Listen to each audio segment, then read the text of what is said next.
Cultfiggatv, revolutionary salute, revolutionary salute. Like, share, subscribe. Welcome to the House of Revolution. You know I'm your humble host, the Yao Mean of Revolution. I got a World War III update. We got a World War III update. But before we get into that, be sure to wipe your feet. That means hit the like button. Like, share, subscribe, support the platform, y'all. Well, Trump's losing the Yemen war. That's a fact. But Benjamin Netanyahu's trying to force him into the Iranian war. Let's get into the information today. Salute y'all. Revolution is for breakfast, lunch, and dinner. Got some revolutionary breakfast for y'all. While most of the American media right now is focused on Trump's tariff, Israel really wants America to go to war with Iran. Wanted war criminal himself, Benjamin Netanyahu, is in D.C. right now, meeting with the Trump administration, as President Trump sent another aircraft carrier to the Middle East. Americans didn't ask for this. They didn't sign up for this, and they certainly didn't vote for President Trump wanting to go to war with Iran. Meanwhile, this weekend, Israel was caught lying when new videotape had emerged from brutal murder of medical workers from March 23rd, where they gunned down them in cold blood. And now new video has emerged showing that Israel lied about this incident. To make sense of all of this, and President Trump targeting Houthis in a village using drones and then taking to social media to praise this drone strike.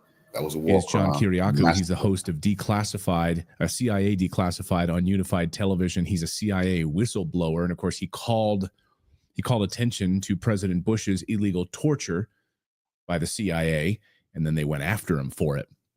And he joins us now. John, great to see you.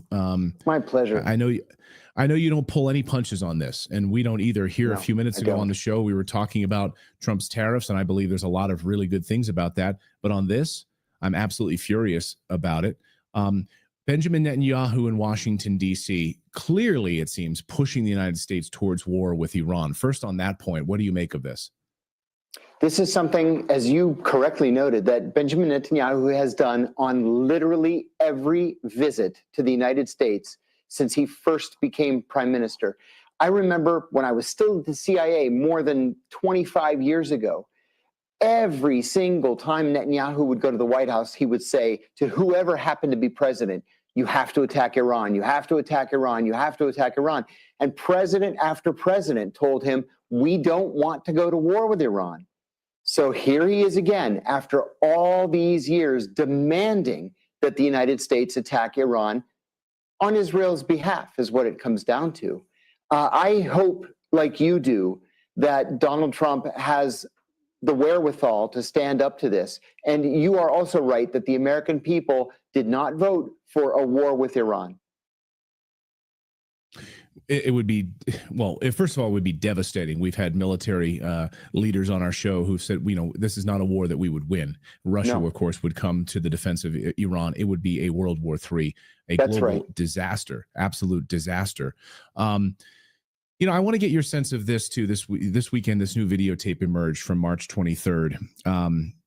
I just can't get over the fact that we have a wanted war criminal literally in the White House right now meeting with our president when all of these atrocities have unfolded. And they're painting all of this as, it's just Hamas. Oh, it's Hamas. So these medical workers were not Hamas. No. And we were told, they lied about this. We were told that they were approaching them suspiciously. And that they're, with lights off, they were very darkened figures. They knew exactly who they were targeting. They were targeting medical officers. And then the videotapes emerged showing that they were lying about it, that their lights were on, and they clearly knew who they were. Then they lined it up and killed them in cold blood. The BBC, playing defense for these guys, the BBC headline said, Israel changes account of their story. No, they didn't change their account. They were lying. The BBC should have just said in their headlines, Israel caught lying about atrocities killing these medics.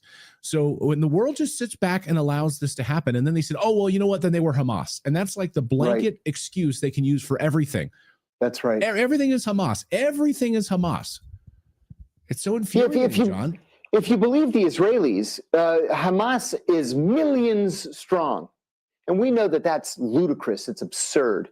What we saw on the 23rd of March with the cold-blooded extrajudicial executions of these EMTs was an obvious war crime. I mean, war crimes generally don't get any more clear, any more obvious than what the Israelis did to these ambulance drivers and attendants. And you're exactly right. The world just kind of shrugs and say, fog of war, Hamas, what are we going to do? No, we have to hold the Israelis accountable. They've committed numerous war crimes since the start of this conflict. Yes, Hamas is a terrorist organization. Yes, it's terrible. Yes, it launched an attack, and those Hamas leaders should be brought to justice. Many of them already have been. But this is a war crime, and heads should roll because of it. I think that's a key point here, because people in the chat will say, I'm just waiting for a redacted to say something nasty about Hamas. Hamas is a terrorist organization. Sure. Hamas is a terrorist organization that should be held accountable. These medics are not Hamas. Exactly. And the children in these schools that were bombed over the weekend, when we talk about that, these children, these beheaded children. I mean, I seeing the images this weekend it's sickening. Like it's absolutely sickening. And you look at your own children. How is the world allowing this to happen and normalizing this type of behavior, John? I mean, so there you go. Hamas is a terrorist organization that the United States funded and provided weapons to, and Israel funded and supported and created. So there you go. There's what I think about Hamas. You're exactly right. And one of the things that I don't understand politically on the American side is the level of support for Israeli actions among American evangelicals. Are they blind to the fact? Do they just not know what the Israelis have done to the Christian communities in Gaza and the West Bank? St. Porphyrius Church, for example, the oldest continually operating Christian church in the Middle East, not only was bombed by the Israelis and destroyed. This church dates to the 7th century, but inside the church, the Israelis killed 14 women and children who had taken refuge there. Why aren't the evangelicals in the United States upset about what Israel is doing to Christians in the occupied territories? I just simply don't understand it. Where's the outrage? I don't get it either. Why? I mean, I don't understand the silence about the Christians that have been killed, not only there, but in Syria as well. In Syria as well. Mm-hmm. And it's a deafening. It's an absolute deafening. I mean, I don't understand. My friend of the show, Kevork Almasian, one of the great journalists, was Syrian journalist. He's just spoken about the atrocities as Benjamin Netanyahu just beheaded babies, killed medics, flying into the United States, and the world is just sitting back. And I'm just afraid. Now, you fought against this during your career. You blew the whistle on these atrocities that were being carried out by our government. Yes. They went after you. President Obama went after you, right? Yes, he did. Is this going to be, are we normalizing this to the point where this is just going to be allowed to happen and no one will be held accountable for war crimes? Forget the International Criminal Court. Like, it's all just a joke now. It's all theater. I fear that we are. Ronald Reagan once said that we were a shining city on a hill. And I really believe that we are, at least we should be. And so either we're going to be a country that embraces the rule of law, that embraces human rights and civil liberties, or we're not. We can't be both. We can't just stand by while Israel murders women and children and civilians and EMTs and just shrug our shoulders, and at the same time jump up and down when any other country violates international standards of human rights. We have to be consistent on these issues. And so it's time for people to stand up. There's been a lot of focus on, well, everyone always throws out, well, it's October 7th. So that's why we have to kill babies, right? October 7th is the justification they give. Or in Syria, the shooting by Jolani's forces right in pregnant women's bellies. Like, this is because of October 7th. We got to shoot pregnant women in the bellies. Like, this is ridiculous. You were at the CIA. Overwhelming evidence that Israel knew exactly what was coming on October 7th and stood down for 7 hours or more. We know this from the Egyptian security services, intelligence services. From the CIA's perspective, I'm curious your take on that. From a CIA, the CIA had to know this was coming. And Yes. do you believe that there was collaboration between the CIA and Mossad to just stand down and allow this to happen? It allows them to take over all of this land. They needed a catalyst. I actually do think that was the case. I hate to even express the words out loud, but yeah, I do believe that was the case. You know, American policy has slowly morphed from being the honest broker in the region to being Israel's last line of defense. And so we have given the Israeli government, mostly in the form of Benjamin Netanyahu, carte blanche to do anything he wants. And what that has become, and we see this with the appointment, for example, of cabinet ministers Smotrich and Ben-Gvir, they can kill anybody they want, wherever and whenever they want. They can sponsor legislation in the Knesset that will result in the expulsion of literally every Palestinian. They can have so-called real estate seminars at synagogues in the United States and Canada, which really are nothing more than seizing Palestinian property and giving it to settlers to take for free or for almost free. Or we can go back to being the honest broker. I don't see any move back to, the good old days. What I see is both Democrats and Republicans deciding from a policy perspective to throw their lot in with Benjamin Netanyahu. And if you criticize Benjamin Netanyahu as a person, or you criticize Netanyahu's policies, you are now labeled as an anti-Semite. I can't tell you how many Jewish friends I have who don't like Netanyahu, who have been told that they're anti-Semites. How we got to this absurdity is a mystery to me. Well, I think the word has lost all meaning now. It's ridiculous. Yeah. I have friends who actually worked for Netanyahu and told me how corrupt he is. I mean, he's a war criminal. I think he's a demon. I think we know he's a war criminal. He's a wanted war criminal. I think he's a demon. And I have friends who worked for him say how corrupt he is. So you can call those people anti-Semites all you want. It's ridiculous. Right. We just got word of this, John. Israel, and Glenn Greenwald just posted this a few moments ago. Israel has repeatedly killed Americans in the West Bank, he says. They killed a U.S. journalist, and they first denied it, of course. Then video proved that they did, so they finally admitted it, just like they did with the medics. Now they just shot a 14-year-old American. That's Today, right. President in the Trump West will Bank. hold Netanyahu's... Exactly, in the West Bank. Today, Trump will hold Netanyahu's chair again for him at the table. So again, shot by a 14-year-old American, shot by IDF soldiers, and they knew, and they lied about it, and they covered it up. And we allow this to happen. Americans are just fine with this, and they'll just, you're an anti-Semite. We should kill Americans. We should kill babies. We should kill women. Like, oh, you're an anti-Semite. It just gives them beautiful cover. Or they're all Hamas. Oh, yeah. I'm sick of it. I'm really sick of it. I'm just like so furious. You remember Shireen Abu Akleh, of course, a year ago. And Shireen was the most respected and beloved journalist at Al Jazeera. She was an American citizen, and she was a Greek Orthodox Christian. She was wearing a bulletproof vest that said press on it. She was wearing a helmet that said press on it. And an Israeli sniper shot her in the face. And then at her funeral, a couple of days later, the IDF entered the church while the funeral was taking place. They attacked the pallbearers, forcing them to drop her coffin, and then fired tear gas into the church. And somehow, as Americans, we're all supposed to be okay with that. I just don't even understand. I mean, this is why there's so many protests in Israel against Netanyahu. Like, this doesn't get played on American press at all. You're right. People do not like Benjamin Netanyahu in Israel. Well, and may I add something on that point? You raise a very important point here.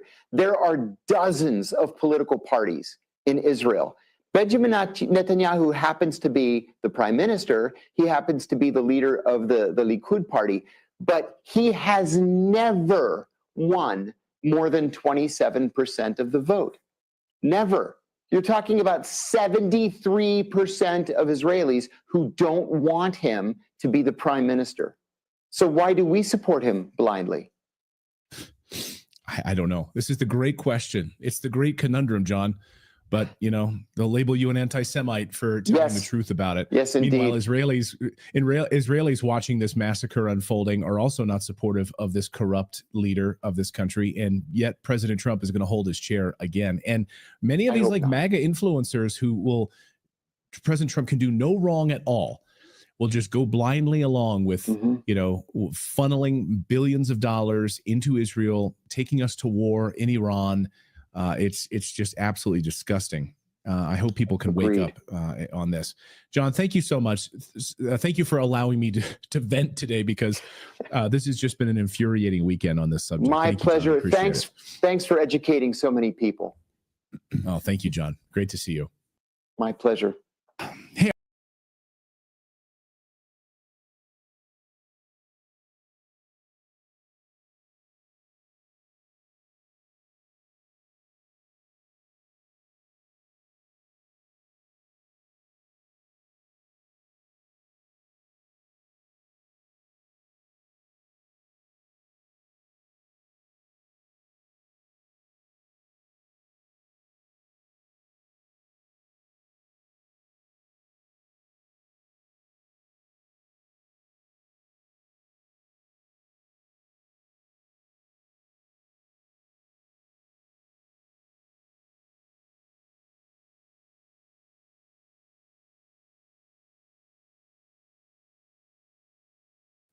And of greater concern and damage.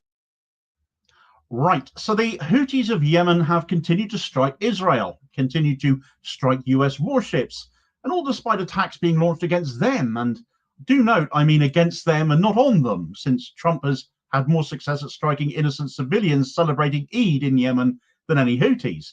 Not that he cheered it any less loudly, of course.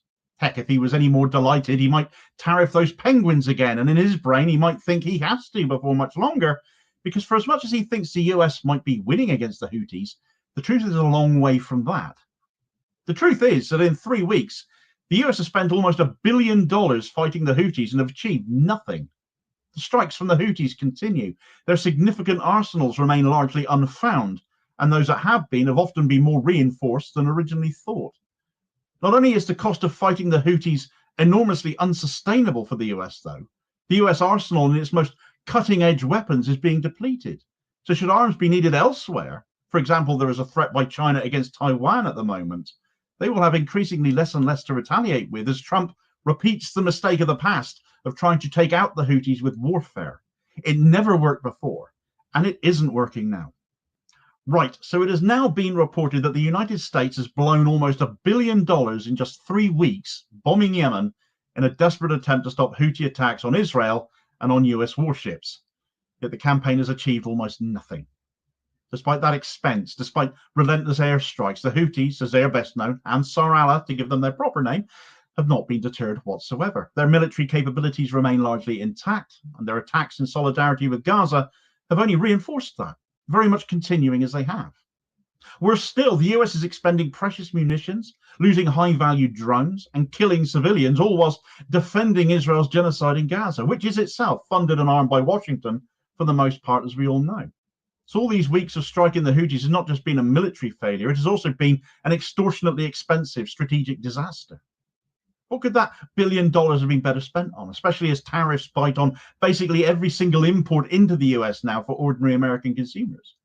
The Trump administration has poured vast resources into a campaign that has no clear objective. It was so arrogant they didn't think they'd have to. The Houthis always underestimated, even now, despite 18 months of backing Gaza to significant effect. No viable exit strategy either, except to give up, go home, and take the expense of it all on the chin, and no measurable success to speak of. Meanwhile, the Houthis continue to shoot down US drones, continue to strike Israeli targets, continue to humiliate American propaganda efforts with their determination and resilience. Since the US launched its latest round of strikes shortly before the end of the Gaza ceasefire, in response basically as it was to a Houthi ultimatum to Israel to let aid into Gaza, which they haven't done. The Gaza Strip, having been starved of resources now for a month, it has burned through $1 billion in missiles, jet fuel, and intelligence operations. Yet Houthis remain undefeated and defiant. US officials have privately admitted that the strikes have had minimal success in degrading Houthi capabilities, and the stats are there to back up these reported failures. Houthi arsenals remain well stocked, with reports suggesting they have far more by way of weapons caches than the US has found, and those that have been found have been more heavily reinforced and taken more strikes to take out than had been planned for. A particular concern to the US is the amount of advanced US munitions that are being depleted, with no clear plan for long-term sustainability in that. A quote from the Cradle on this matter reading, "Launched on the 15th of March, the offensive has relied on costly precision munitions like Tomahawk missiles, JASSMs, JSOVs, B-2 bombers from Diego Garcia, and additional aircraft carriers and fighter jets. Despite this, the Yemeni armed forces continues to launch ballistic and cruise missiles and drones, including downing at least 17 US MQ-9 advanced drones, each carrying a price tag of $30 million. Pentagon officials acknowledge that while some of the Yemeni leadership and military sites have been targeted, the nation retains significant weapons stockpiles and fortified bunkers. One source noted Yemen's continued ability to strike Red Sea shipping and evade damage. They've taken out some sites, but that hasn't affected the Houthis' ability to continue shooting at ships in the Red Sea or shooting down US drones, said one of the sources briefed on the operation. Meanwhile, we are burning through readiness, munitions, fuel, deployment time. And of greater concern and damning the US most of all, in my view, has been the fact that, aside from the odd Houthi cache being found, civilian areas are being bombed because the US doesn't know where the Houthi leaders are, leading to indiscriminate killings that only fuel Yemeni anger and support for the Houthis themselves. And adding to that grotesque spectacle, and I do mean grotesque, Donald Trump released a video on his Truth Social account gleefully boasting about US strikes on the Houthis. The clip he posted, however, being one of civilians gathered for Eid celebrations being bombed instead. They will never sink our ships again, he said. Well, these people never were. They were innocent Yemenis at a religious celebration, and you deliberately targeted them, and then you cheered it. Absolute sociopath. It's interesting that he mentioned they won't be sinking any more ships, though, wasn't it? Because, well, the Houthis haven't sunk any, have they? Not US warships, anyway. At least that's what we were told. Or it's a claim the US have made before, isn't it? It's been rumored, of course, heavily denied, but has Trump believed the hype, or did he let slip something that we don't actually know? It's not the only questionable bit of propaganda being put out at the moment either. Mainstream media sources have been making the claim that the US has been making more progress against the Houthis than US politicians are evidently claiming, having floated a story, which several publications have done their own versions of, claiming Iran are pulling out of Yemen because the US is winning there. So when were Iran ever in Yemen then? Surely we'd have had reports before now of Iranian deaths or Iranian targets in Yemen if that were the case. We'd have had threats from Iran against US and UK forces to not strike their people in Yemen. But there's been none of that, has there? And nobody has laughed harder at this story than the Houthis themselves. It's very difficult for people to leave Yemen when they were never there in the first place, of course. But this is just nonsense and propaganda. The truth is that while the US spends billions, the Houthis just keep hitting back harder, and they need something to cover that up with, and blaming Iran for it, well, it's always convenient, isn't it? But aside from those 17 MQ-9 Reaper drones aforementioned that have been brought down since the US-Houthi conflict began, 3 being blown out of the sky just this week brings their total losses already to $90 million worth of drones this week alone. A significant chunk of that US $1 billion waste. Just this morning, there was a ballistic missile strike on a supply ship to the USS Harry S. Truman, meaning not only are the Houthis taking out US ordnance or being left largely unimpeded when deployed against them, but they can make the supply chain problems for the US, as they already have, even worse by taking out their supply shipping, taking on their supply routes as well, showing significant vulnerabilities in US military logistics in the Red Sea that they've identified and are targeting. And of course, Houthi attacks have carried on this week, an attack on an Israeli military site in Tel Aviv, demonstrating not only can they deal with the US attacks and respond to them, but they can carry on with their long-range strikes on Israel at the same time. Each US strike, each line of propaganda, each false claim strengthens Houthi resolve whilst draining American resources. And the Trump administration is going to find this harder and harder to justify amidst all of these failings. One way we know the US does this, though, is to claim it strikes at secure Red Sea shipping, of course. It's all about the shipping. We've got to protect the commercial interest. Nothing to do with Israel per se. This is why the Houthis are such a threat. They're a threat to all shipping.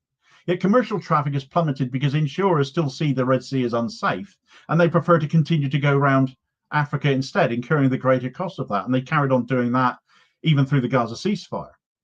Besides which, the Houthis had only actually ever pledged to target Israel-linked ships and hadn't actually enacted any of that since the Gaza ceasefire either, before Trump ordered airstrikes on Yemen.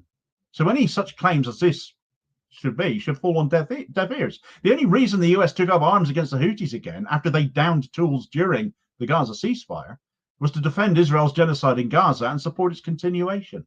Therefore, this military waste can be thought of in completely alternative but far more honest terms, I think, that the US is spending $1 billion every 3 weeks to protect Israel while they block food aid to Gaza. The US is wasting money, wasting lives and credibility in Yemen for no gain. The Houthis cannot be bombed into submission. It has been tried before. It has always failed, and every civilian death just brings more support to their cause. Nothing here whatsoever shines any positivity or light on what the US and others aiding them like the UK are doing. The US is defending a genocide, spending billions fighting the Houthis to shield Israel while Gaza starves.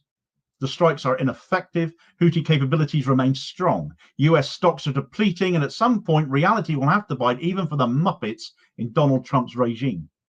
There's no strategy here, there's no victory to be had. The only solution is to stop the bombing, end the Gaza genocide by getting Israel out of Gaza, and the Houthis will stop. There is no other solution. But how much more public money the US will blow before being forced into this realization remains to be seen. Meanwhile, whether stories of US ships being sunk by the Houthis are back in conversation all of a sudden, crippling them, they absolutely can and have done. And it shows the Houthis have identified another crippling vulnerability in the US naval forces too at the same time. Get all the details of that story in this video recommendation here as your suggested next.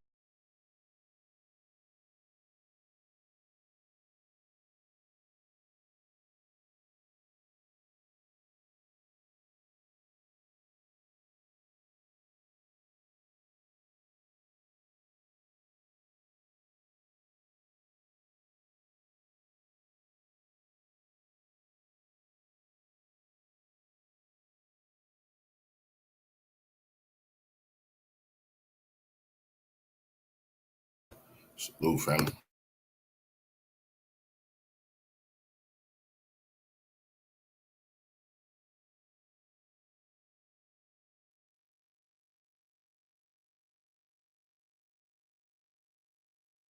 Said that on Monday,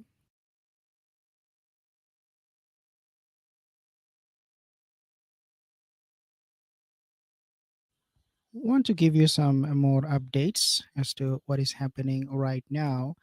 Yemen's Houthi group said late Monday, now I'm quoting this from a website who are reporting on these developments, and they're pretty accurate. So decided to share their report coming from Sana'a, Yemen, and also from Jerusalem sources.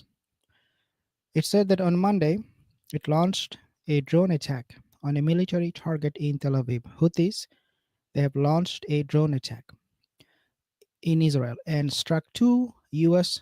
destroyers in the Red Sea with missiles and drones. 2 attacks, one of them came to the Zionist state of Israel, and the other one was targeting U.S. destroyers. Now, the interesting thing here is it says destroyers. Basically means Carl Vinson. If you do not know what is that is a warship. That is a warship that was sent to the Red Sea to support USS Harry Truman. When they say that they destroyed or targeted 2 destroyers, what we understand is that both Carl Vinson, the nuclear-powered warship, and also the USS Harry S. Truman, both of them came under attack at the same time. And this is something that did not happen until now.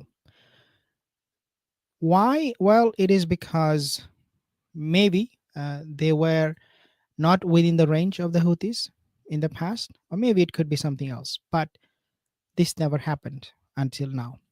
Houthi military spokesperson Yahya Sari declared in a televised statement that the group's air force, quote, conducted an operation targeting a military site of the Israeli enemy in the occupied Jaffa area using a Jaffa-type drone. Okay, so that is something that can be confirmed from Yahya Sari. He provided no further details on the target.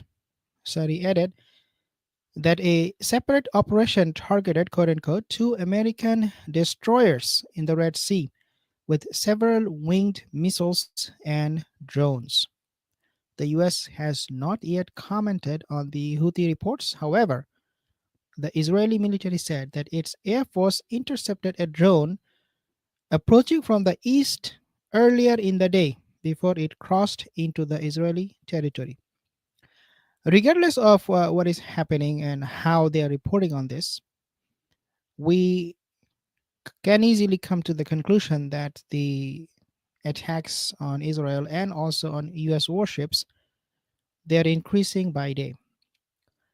Even though that should not be happening according to what CENTCOM and US government is telling us, that we have annihilated them, we're destroying them, we're decimating them. Nevertheless, these attacks are increasing every day. I want you to take a look at this particular press conference or commentary from Pete Hegseth when he was asked about the Houthis. See what he has to say. Take a listen. It's been a bad 3 weeks for the Houthis, and it's about to get worse. It's been a devastating campaign, whether it's underground facilities, weapons manufacturing, bunkers, troops in the open, air defense assets. We are not going to relent. And it's only to get more unrelenting until the Houthis declare they will stop shooting at our ships. And we've been very clear with the Iranians as well. They should not continue to provide support to the Houthis, and that message has been made very clear. So we have a lot more options and a lot more pressure to apply, and we know, because we see the reports, how devastating this campaign has been in them, and we will not relent. Be open to a pause in tariffs to allow for negotiation? Well, we're not looking at that. We have many countries that are coming to negotiate deals with us, and they're going to be fair deals. And in certain cases, they're going to be paying substantial tariffs. There'll be fair deals. So here he's talking about the tariffs, his beloved tariffs. Okay.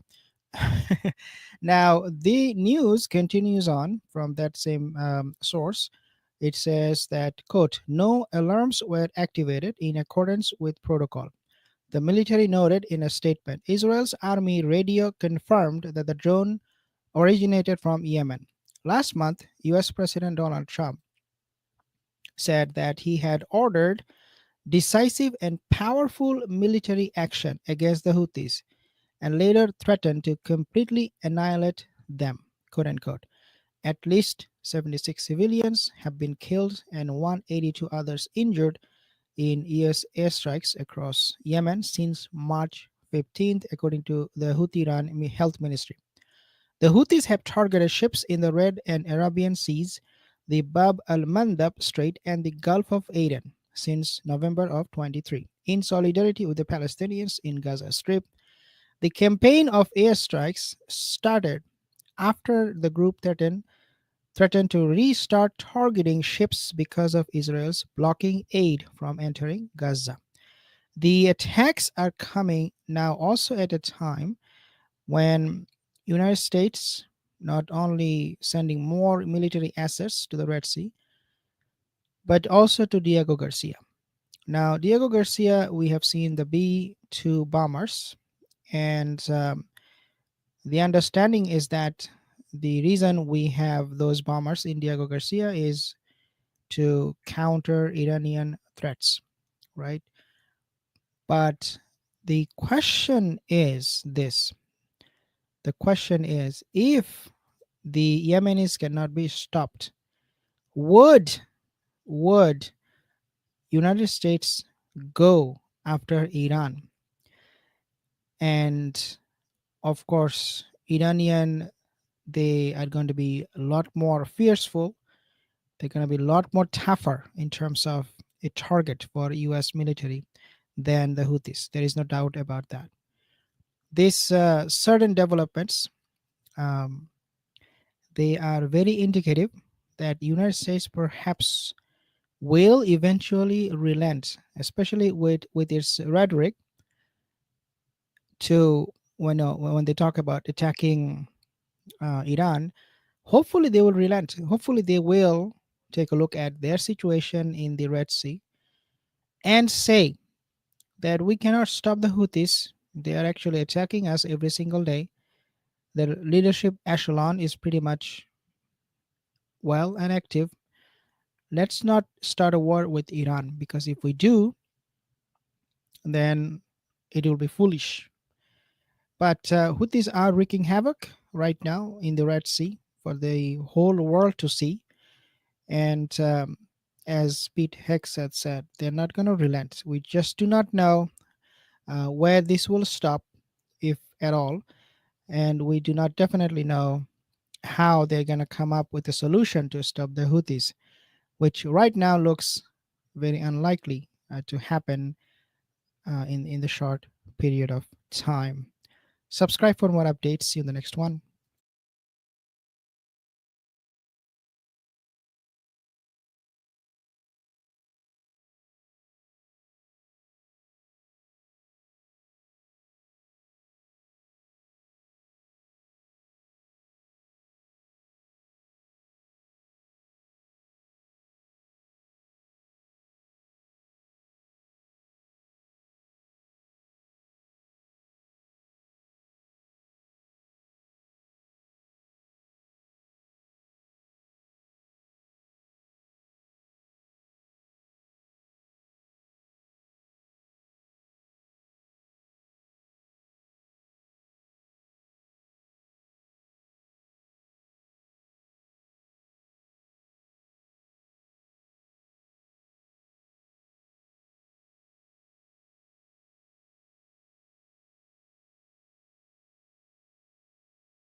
And welcome to Geopolitical Trends, where truth matters.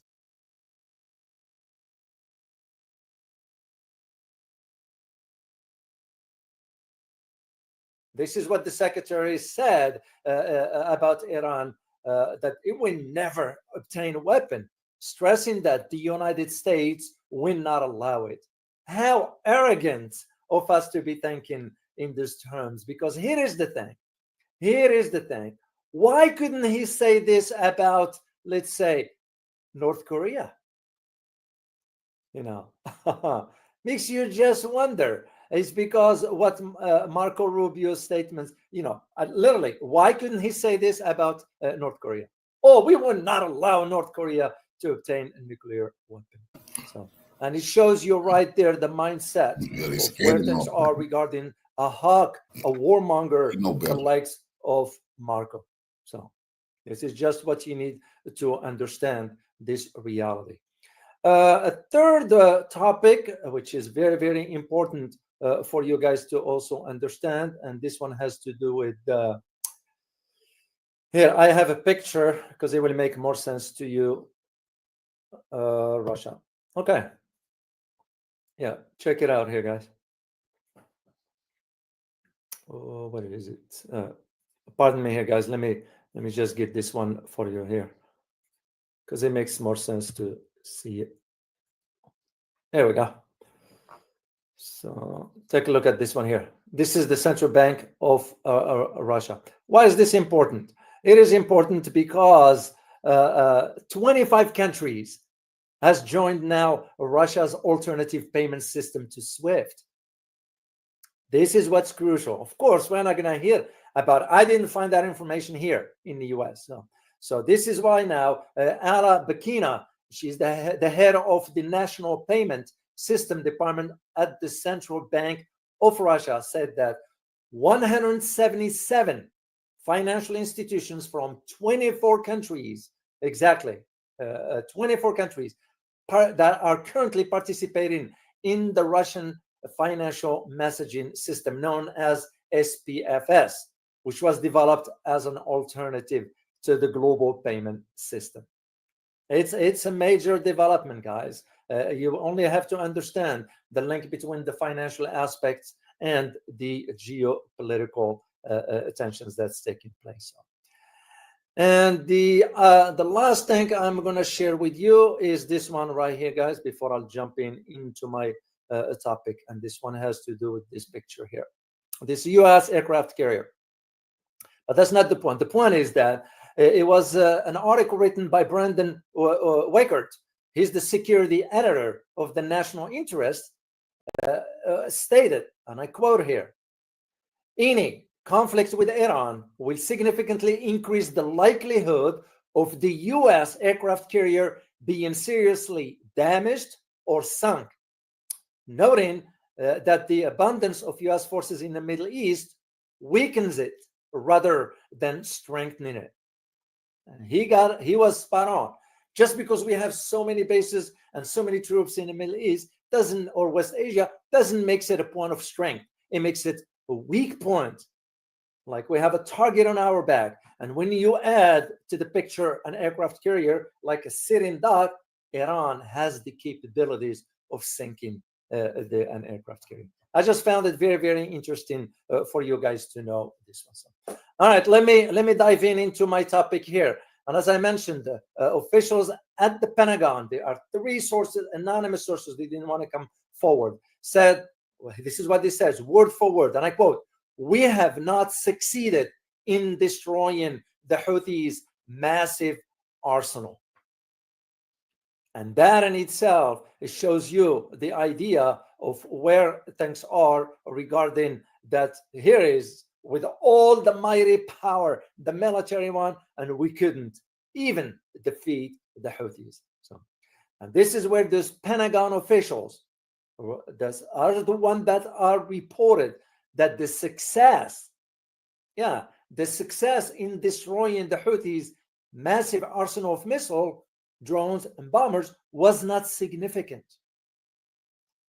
So, and to me, that was the reason why I told you guys before, I'm going to check on some information and get back to you on this. I didn't want to talk about this on Saturday because I had to wait for some other confirmations. So, and the reason I was waiting for this is because there were 3 other congressional officials who also disclosed the information that Ansarullah or Houthis have reinforced. This is the key, have reinforced many of their hideouts and other target sites, which is basically doing what? Thwarting the American ability to destroy the Houthis' sites of missiles and so forth.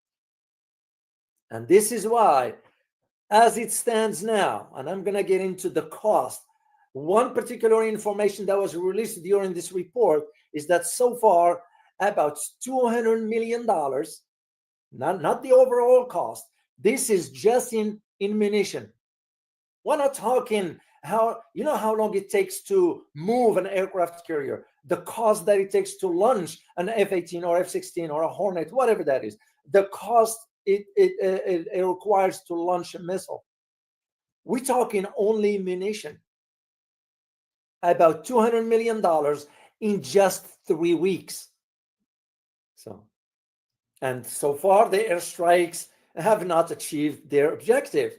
You'll remember what Mr. Trump said, I'm going to bring the Houthis back to the Stone Age. Where is it?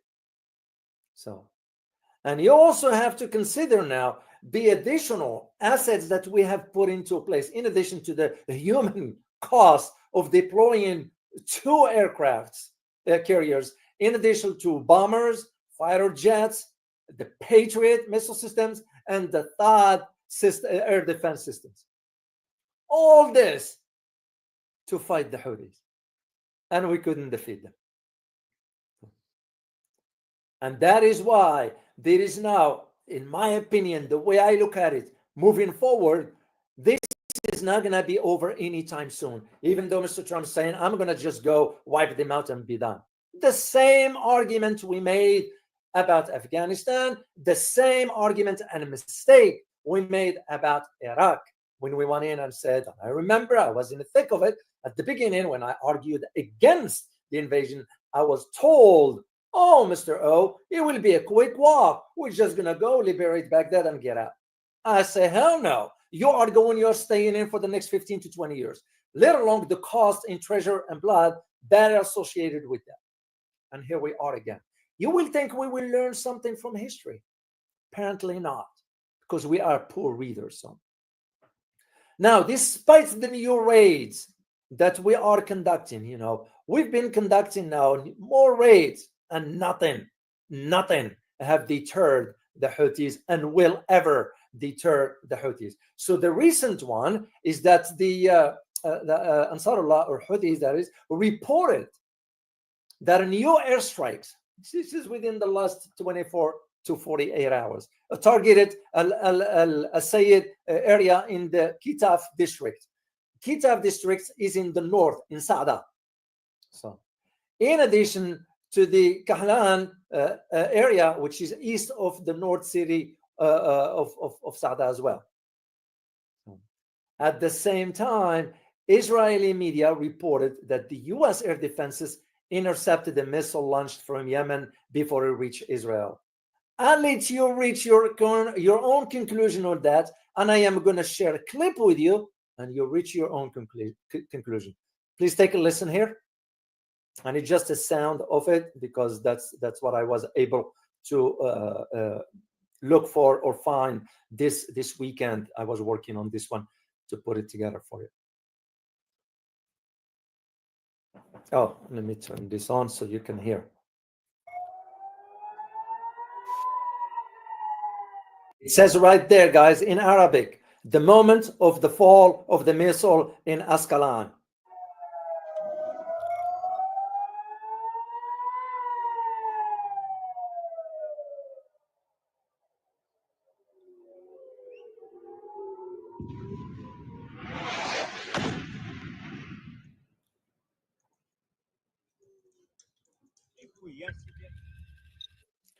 Okay, I just want you guys to see this with your own eyes, listen to it. So, but you'll reach your own conclusion regarding this one.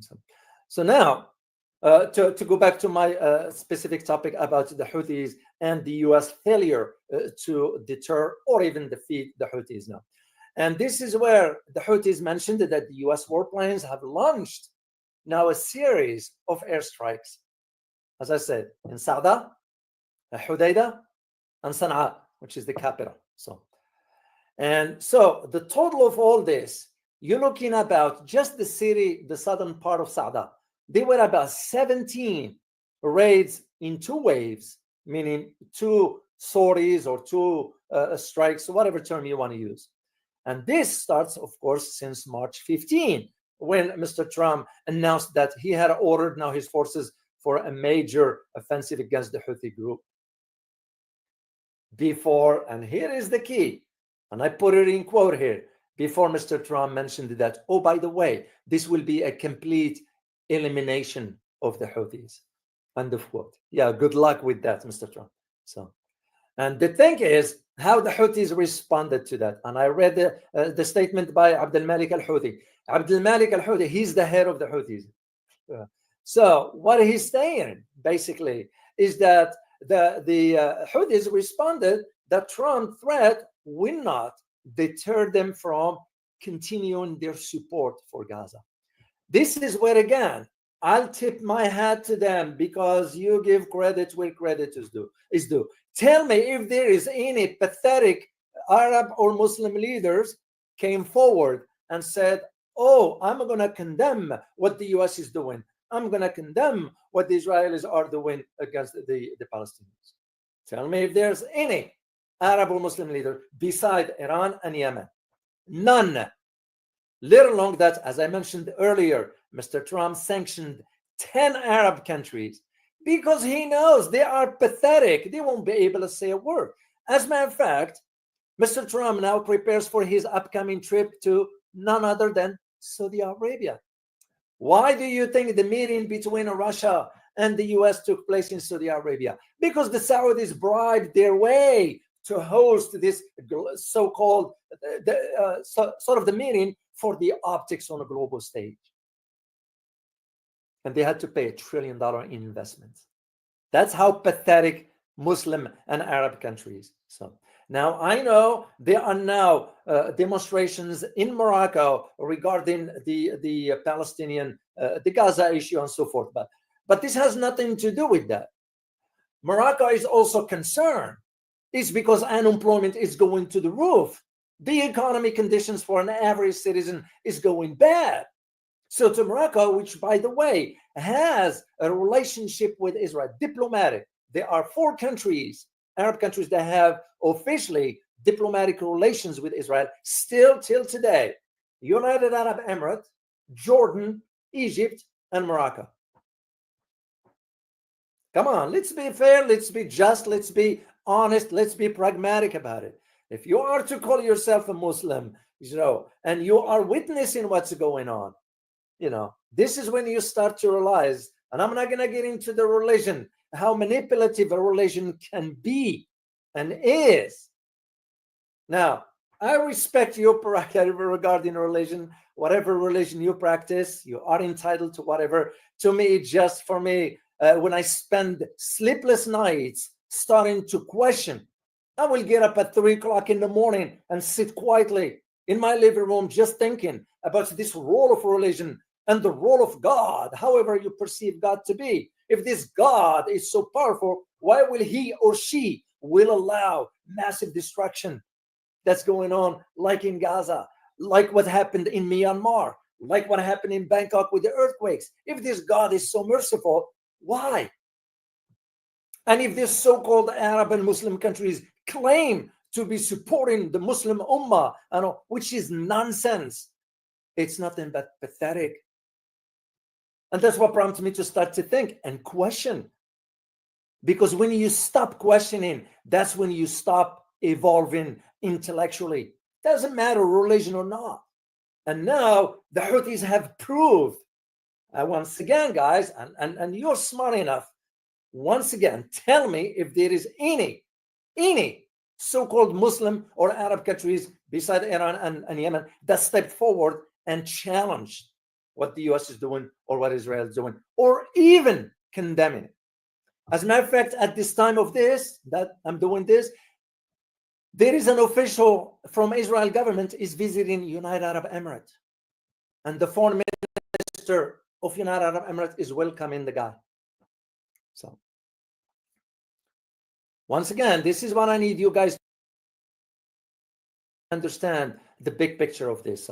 So I'm going to play a clip for you regarding what's going on with a particular, let me see if I can get to it. Yeah, I'm not going to play it. Bear with me here because I want to skip to the... All right, let me share this with you because I happen to know something about this particular individual, and I even quoted him in one of my books, of course, challenging his argument. So let me share this with you here, guys. And take a listen carefully.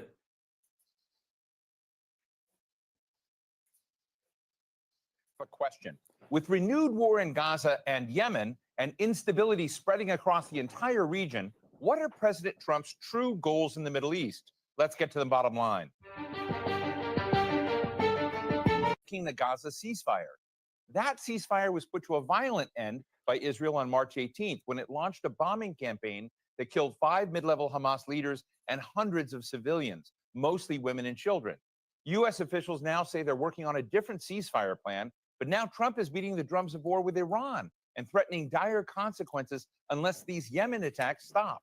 So what are America's intentions for the region? Today, we're talking with Vali Nasser, professor of international affairs and Middle East studies at Johns Hopkins University, and he's author of the upcoming book, Iran's Grand Strategy, A Political History. Vali, it's great to have you in studio with me today. Thank you. Just ask you, I think the purpose of this show today is I'm trying to understand what America wants to achieve in the Middle East, because I think to many people watching, they're not quite sure. On one hand, Donald Trump has come out and said, no new wars. We don't want to be deeply involved in these things. And yet we've just fired a barrage of missiles at Yemen, threatening Iran, and have taken all sorts of interesting postures with regard to Israel and Gaza. So just tell me what you think America is trying to achieve in the Middle East. Well, all that's been happening in the last 2 days, 3 days is actually a major change. Israel has resumed its military campaign in Gaza. The United States has bombed Yemen and is also threatening Iran with military action. I think the United States under President Trump still is trying to find a way to get out of the Middle East. it still does not want to spend the next 4 years in I will have to challenge I will have to challenge Mr. Vali Nasser about this notion that the U.S. is trying to get out. He's wrong on this.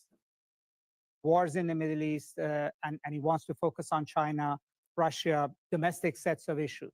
But President Trump is trying to force a situation on the Middle East by using America's muscle in a way that he can get there. And that's a very, very risky gambit. So he wants to still, end the Gaza in a way that would mean the Palestinians would move. Once again, guys, he's right, partially right on the idea of where he said earlier that Mr. Trump is trying to, but when it comes down to Gaza, Mr. Trump is doing the reverse. And I found that the presenter here is not articulating that specific point, and for a reason. Somewhere else, that Israel gets the total security that he's looking for in Gaza, potentially the West Bank. He wants to finish the issue in Yemen and perhaps liquidate another one of Iran's militias partners. I don't think so, because that was the whole reason why I'm doing this live stream, for you to prove to you that despite, and when you have scholars like this coming articulating certain aspect that has nothing to do with the truth, I am forced to respond and push back against this kind of narrative. It's because we can't go just, and I'll tell you soon once we listen a little further, hear what Mr. Valley has to say. By force, thinking that will do the trick. And then he's trying to bully Iran to the table, saying that if you don't come to the table, it's going to be war.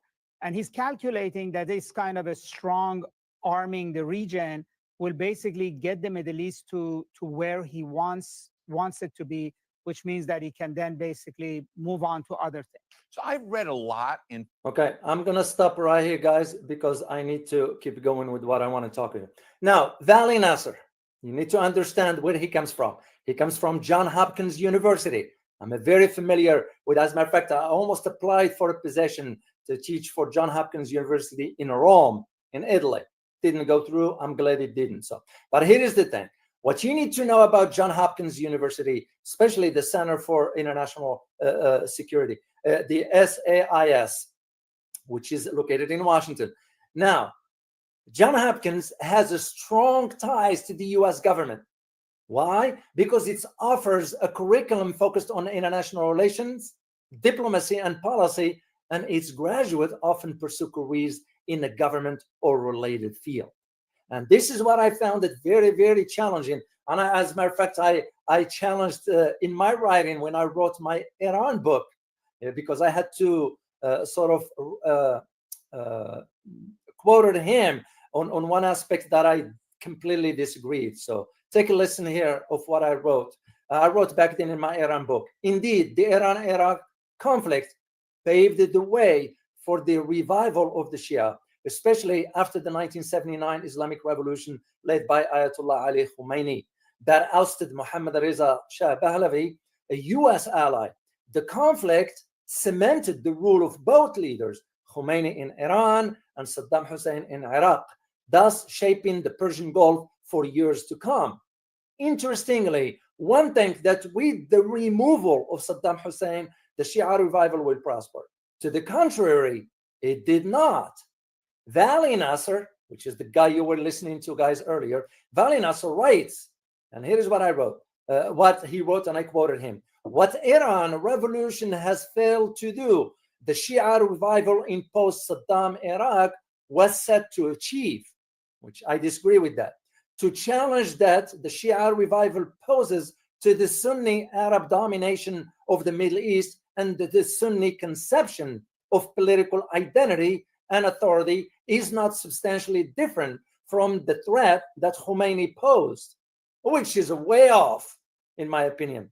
Iran's revolution also sought to break the hegemonic control of the Sunni Arab establishments, which is wrong. The only difference is that the last time around the Shias were the more radical and anti-American forces, and now the reverse seems to be true. This is what I quoted him on, which was way off. Because Shia by the way, the Khomeini revolution had nothing to do with the Muslim world. It had to do with Iran itself. Why? Because the Shah was giving the whole country to the America. That's the reason why we put him there. And when I talk to you about the history of the U.S. relations with the Middle East, and I break it down by every president in brief here, it will make perfect sense to you. So I'm going to leave that for the end of my talk here as I continue in my conversation regarding the Houthis first. So now you think about the Houthis targeting the U.S. naval vessels, which is continue with effectiveness. This is what Abd al-Malik al-Houthi is saying. Let me put a picture for you guys. That's what he's saying. So the idea that that's what the leader of the Houthis is saying, Abd al-Malik al-Houthi. And he announced this one on Friday, which is like, 2 or 3 days ago. So the operations targeting naval vessels are continuing with high effectiveness, according to his expression. And as a matter of fact, there was a clip of it. I didn't have it here, but I did see it. I forgot to put it up, guys. Sorry for that. That the aircraft carrier Harry Truman is constantly being pursued. This is what you need to understand. That is not being reported here in the West. That one is being pursued. That's why I had to move up a little bit north. So, and this is why the Harry Truman, to those who understand the naval maneuvers and so forth, the aircraft has moved up to far north of the Red Sea. So, because you have to understand what this means when it comes down to naval maneuvering, because they are concerned that it might be even targeted. So, the other thing, it has to do with when Abd al-Malik al-Houthi pointed, he pointed to the downing of another U.S. drone. And I got a picture of it here. And I give credit to Associated Press for this picture. Does anybody know what this is, guys? Can you just type in the chat box, please? And I want you, because I want you to be part of the conversation. So, and I'm going to detail a few things about it once I see. Once again, let me put the picture for you guys once again, to those who are familiar a little bit with this. All right, let me see. Oh, Hanging G, you got it. MQ9 Reaper. Fred Ball, you got it. You got it. Moha, you got it. You got it. It's the MQ9. So now, this is not the first. Do you guys know how many the Houthis have downed? 17. 170. They have shut down, which is a large number when you consider. And of course, it's unique when you think about it. How high that drone goes, the technological advancements and so forth. And yet the Houthis were able to down it, which gives you the conclusion right there. They must have something in their possession, meaning the Houthis in their arsenal, that can shut down this. So, and of course, there is also, when you think about this unique case, we have not heard about.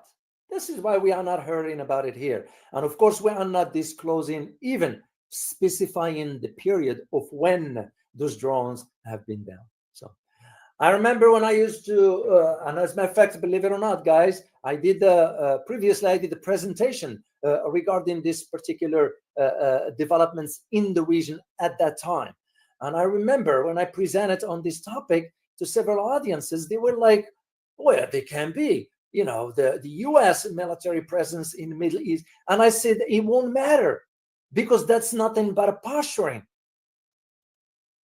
That's all it was. And I argued, I'm going to put the link for you guys to the speaking part. You can take a look at it later. I argued back then that it's just a matter of time, because I said, use history as your guide and look what have we achieved in Afghanistan, thinking with all the mighty power, air power and so forth, and yet we couldn't defeat the group over there. The same thing we did in Iraq. So, and that is why on Thursday, this past Thursday of last week, it was disclosed that the Houthis have down another American MQ-9 drone. When you think about this, think about it, guys. This kind of drones, it's not an average. This one is a high tech that is used by the military, U.S. military, to strike sort of targets and so forth. Now, the cost varies depending again where you look. To my knowledge, the cost varies between $30 and $56 million a drone. And yet the Houthis were able to down it. Makes you just wonder. We all know about how expensive it's like what the Philippines end up now buying the F-16s from the US. No. They're not buying the package, because they need to pay for the ammunition, they need to pay for the crew, they need to pay for pilot, they need to pay for maintenance. There is a lot. So when they disclose that it's $5.58 billion for 20 F-16s, no, there is more than meet the eye. The same argument I'll make right here. So, and because the operating system of this particular drones, the MQ-9, it is described as a predator. Because why? Because it enables the performance of multiple missions.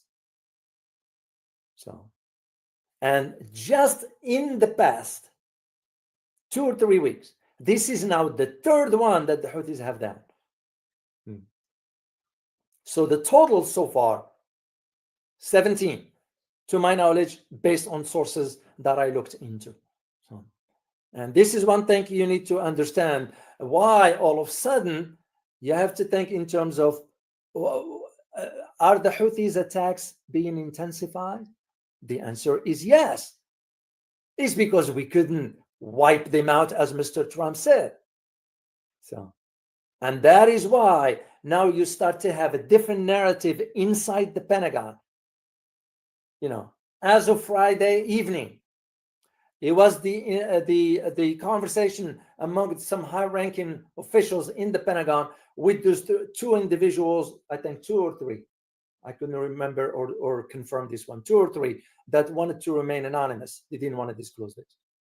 No, because they are realizing now that the concerns regarding the impact of the strikes against the Houthis in Yemen, there is an impact not on the Yemenis, but rather on the U.S. military readiness in the Indian and Pacific Oceans. Now, there are those here in Washington, once this information came out, they're saying, oh, they're just exaggerating. They are not. In my opinion, they are not. Because here is the thing. Despite what you hear, that the U.S. Military retains some sort of, if I may use the term, authority to use its full capabilities in a region against the group, but it turns out to be it couldn't defeat it. Houthis still in possession of missiles that they still can fire, they still can target, they still can down the drones, they still launch at Israel, they still challenge the airspace of Israel. So, and this is why this unnamed source is saying that U.S. military personnel now fear that the strikes in Yemen will negatively impact the military, the U.S. military readiness in the Indian and the Pacific Oceans. Because we are gearing up for another conflict in that part of the world, South China Sea. So that is what's important to understand, why I wanted to do this for you guys, to put it in perspective. And mind you, what I said at the beginning for that headlines, that the Iran is capable of sinking an aircraft carrier. Just let that sink in. And by the way, the recent drone that the Houthis did, they show an image of it right here. This is the US MQ-9 that was shut down. And that is why it's important to understand, when the Pentagon, all of a sudden this conversation was internal for internal consumptions.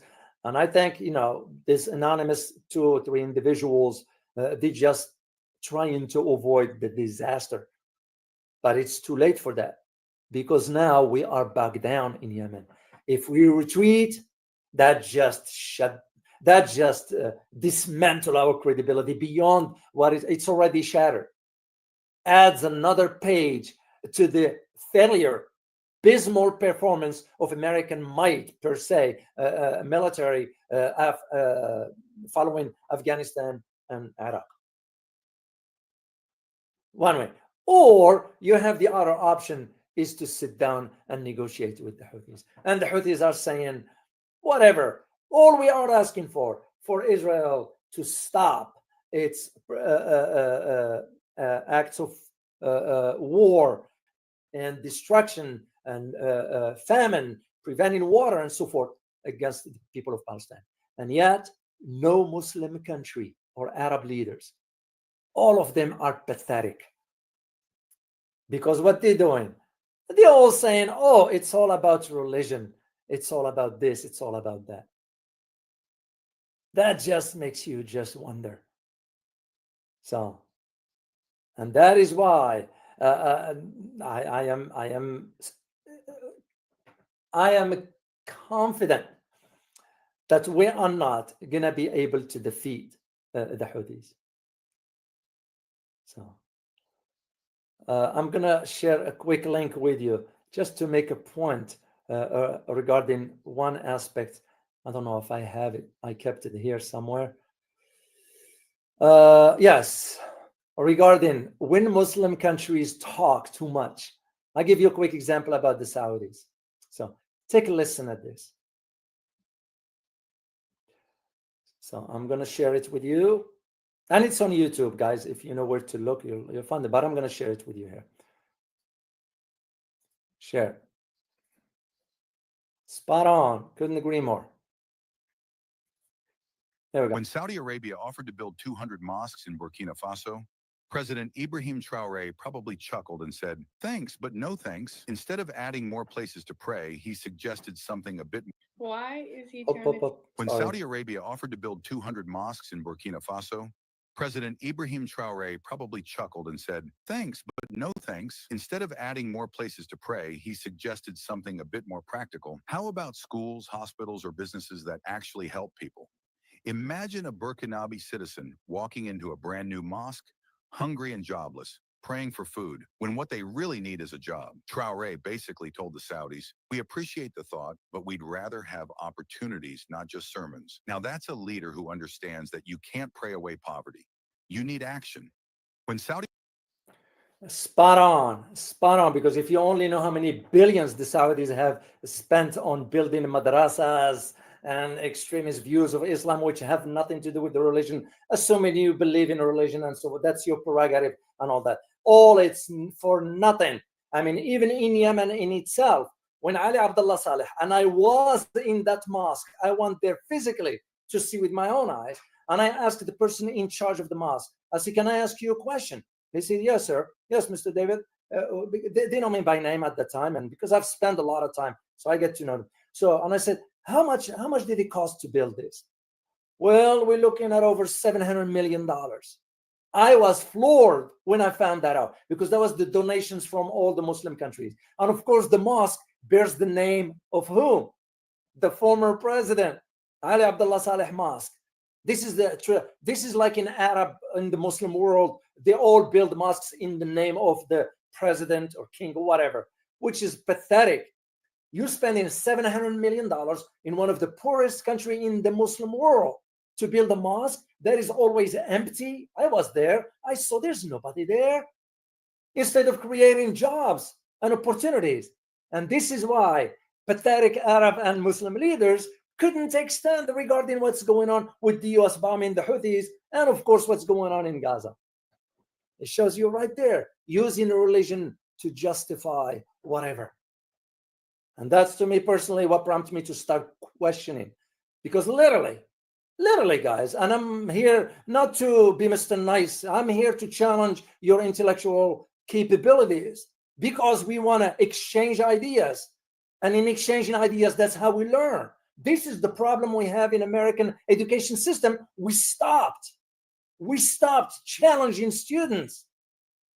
because all we do is stand there and read the slides. Pathetic. That's pathetic. So the idea, when you start to think about religion in terms of what is religion in itself, what is faith? And I remember, what's his name, the astrophysicist, Dr. Tyson, Neil deGrasse Tyson. I couldn't agree more when he mentioned or stated, and I quote, that faith is nothing but the belief in the absence of evidence. You know, you pray to God, well, whatever you perceive God to be. Once again, and again, I respect religions of all. I just happen to question now, if this God is so merciful, why will he or she will let these people be slaughtered? And if these Muslim countries, like in this case of Saudi Arabia, wanted to build 20 mosques, why don't they have the courage to tell Israel, you need to stop?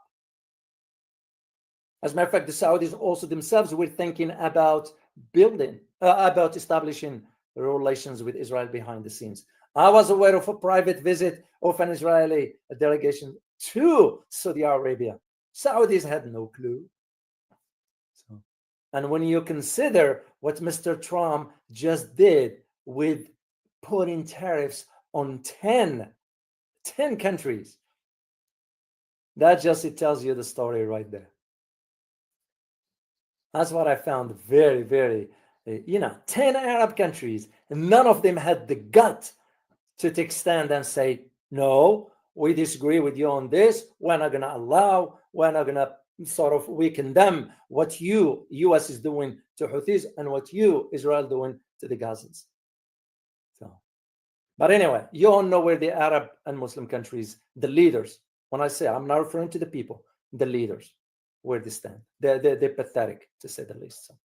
Now, like I mentioned earlier, I want to conclude this with some historical snapshot about the U.S. relations with some or foreign policy in the region or towards the Muslim world. So bear with me here, because it's very important for you guys to understand this dynamic. So here is what I disclosed. And again, I'm talking to you based on my own experiences. I did presentations on these topics. So I spoke to both civilians and military entities. So I'm not talking on the top of my head here. There is an empirical research that's been conducted regarding these aspects of the conversation I'm sharing with you and the analysis. This is why I'm saying, guys, please make sure to share the channel with others so they have an opportunity. You consider yourself lucky you are listening to this. Someone else might not have a chance. Same argument I used to make for my students, whomever sitting in a classroom, I used to say, consider yourself lucky, because there is someone out there that either couldn't afford to be in this classroom or just doesn't have the opportunity to do so. So I will greatly appreciate if you can share the channel with others and encourage them to subscribe. So here is what I wrote back then. Before detailing what American foreign policy towards the Muslim world consists of, one must shed light on the historical evolution of American policy since Woodrow Wilson to the present time. And the present time was about when Obama was in office. So it would be helpful to briefly determine from which period this policy started. So I will break this narrative into sections to make it easier for you guys to follow. So what I'm going to start with, Woodrow Wilson. I'm sorry, for those who are interested in history. So this is an opportunity for you to know. So here is the thing. During this period, which was between 1910 and 1917, during this period, the United States engaged little in the region. As a matter of fact, and there is a reason for that. Why? Because the British were taking the lead towards 1914, especially when they decided to land in the southern city of Basra in Iraq. Why? There was a reason. Because they wanted to defend oil supplies from aggressions from Persia, which is current Iran, which was, I don't know how factual that is. Maybe the British were just making that up. So during this era, the United States neither pursued an aggressive policy with regard to oil production, nor had an imperialist desire to conquer the region. However, America's interests during this period were towards Latin America and the Pacific. And when the Ottoman Empire collapsed after World War I, the British decided to share the spoils. However, Woodrow Wilson declined, to the shocking of the Brits. And who came after him was none other than, this was a slick Willie guy. I never liked, given his history, I never cared for the guy. Harry Truman. And I'm just moving into this era right away. 45 to 52, 1945 to 1952. This era marked a change in history that would forever affect the United States foreign policy towards the West Asia or Middle East, that is. The policy started as cooperation between allied forces when US troops were stationed in Iran during World War II. US soldiers helped to protect Iranian oil fields from foreign aggression and transfer military supplies to the USSR. However, at that time, Stalin decided to withdraw his forces after Truman made clear through the United Nations his opposition to Soviet military presence in Iran. And to demonstrate his willingness to challenge the Soviets, Truman threatened to use force to remove Soviet forces. This declaration marked the beginning of US foreign policy in the region, a policy marked by duplicity and double standards. Truman's far-reaching vision went beyond the expulsion of Soviet military from Iran. His political calculations included the establishment of a treaty with Iran's top official at that time. Does anybody know who was the individual at that time? You guys, because you will know, the one who helped him came to power. This is what Truman ended up doing. Let me see in a chat box if you guys can type in who that was. Pardon me.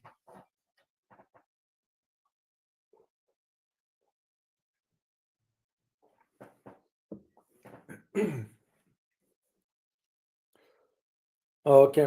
No, it was an Iranian guy. Ali G. No.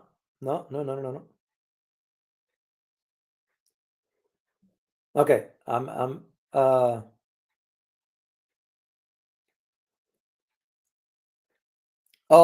Matt Becky, you got it. It was the Shah.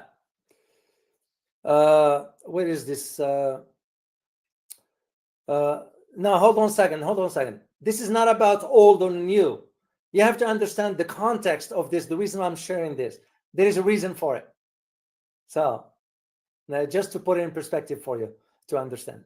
So, and yes, it was Mohammad Reza Shah Pahlavi, a move that was seen by Stalin at the time as the beginning of an era of confrontation and struggle over ideological dominance and expansion. And of course, in the midst of all this force-producing developments, the United Nations was in the process of what? Something completely different. And this has to do with the partisan plan of Palestine.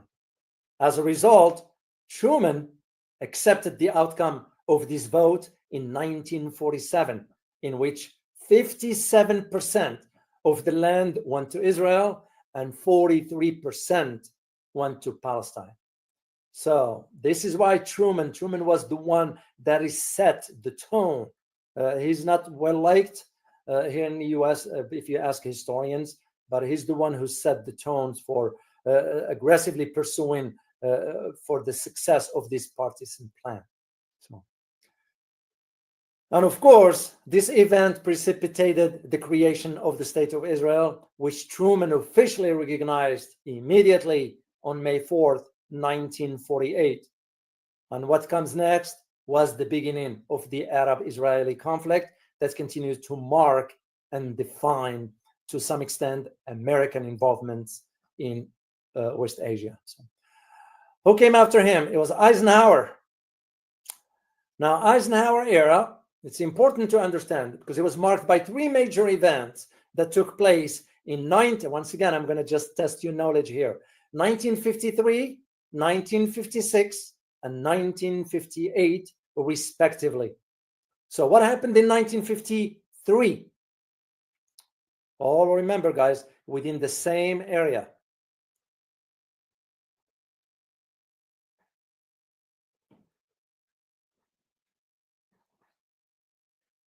Okay, this might, okay, I'm gonna just move on with this, guys. 1953 marks the ousting of none other than the popular Iranian leader, Mohammad Mossadegh, Dr. Mohammad Mossadegh, who vehemently opposed the British and American presence and influence in his country. I mean, it was right of him to do so. It's his country. The people voted for him. That's what they want him to do. So, however, his removal from power basically was through a coup that was involving two entities, the US and the Britain, MI6 and CIA. So impacted US and reputation among not only Iranians, but also throughout the Muslim world. It was the beginning of putting American claim of protecting and honoring the democratic process under the microscope. As a result, the US foreign policy's lack of credibility and mistrust stained American engagement with the Middle East. It also further undermined American credibility and cemented the notion that the Muslim world has lost trust in the US claims of protecting so-called democracy. But yet, even though it was back then, history is repeating itself right now. Once again, tell me, guys, if there is any Muslim or Arab nations that condemned what the US is doing or what Israel is doing, besides Iran and Yemen. None. So, the second event, 1956, and this one has to do with France, Britain, and Israel. Why? They attacked Egypt after the latter decided to nationalize the Suez Canal. The United States, of course, reacted swiftly to the Egyptian government decision, not only by joining in the attack, but also in ending the war to its favor, to our favor, of course. You know, the last event during this period was 1958. Of course, that's when President Eisenhower ordered US troops into Beirut to protect the Lebanese Christian-led government. That is why it's very, very important. And again, the reason I'm sharing this is to put it in perspective, how history plays a role. That's why I disagree with you, the individual who wrote, well, this is an old history. No, that means you're going to need to pay closer attention. So, fast forward to Kennedy, 1961, 1963. So following Eisenhower's poor relations with the Arab nationalists, President Kennedy decided to reverse this policy by strengthening ties with Arabs and Israelis alike. And this transition, what did it signal to the Arab world? That Kennedy's willingness to sit down and discuss mutual concerns. Kennedy's two most important concerns were as follows. The first is to ensure that Jamal Abdel Nasser would not join the Soviet Union camp.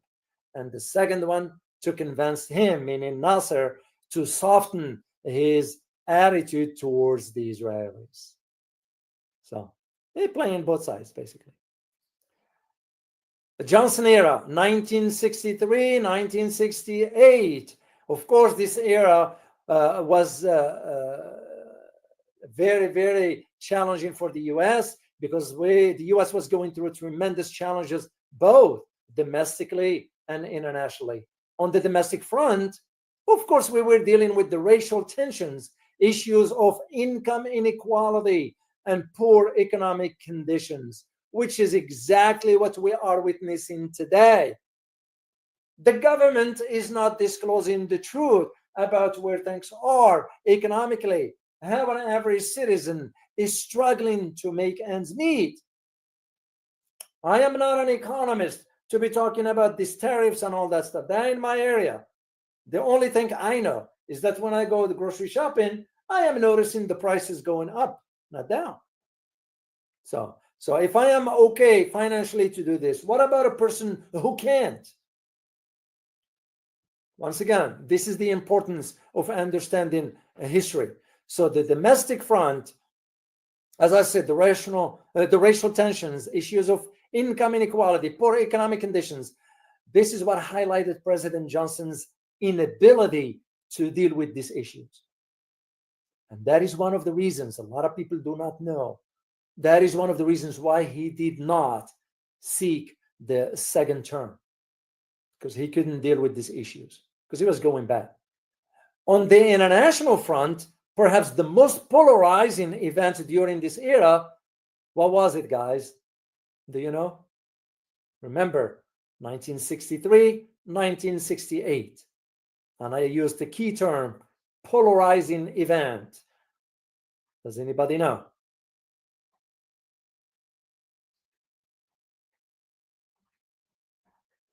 During Johnson. Yes, BJ. Taiwan, not Taiwan. No, good try. Multi-tam-tam, Vietnam. You got it. Because that was the as I said, the sort of polarizing event during his war. It was the Vietnam War. And by the way, according to historians, it was the most divisive event in American life since the Civil War.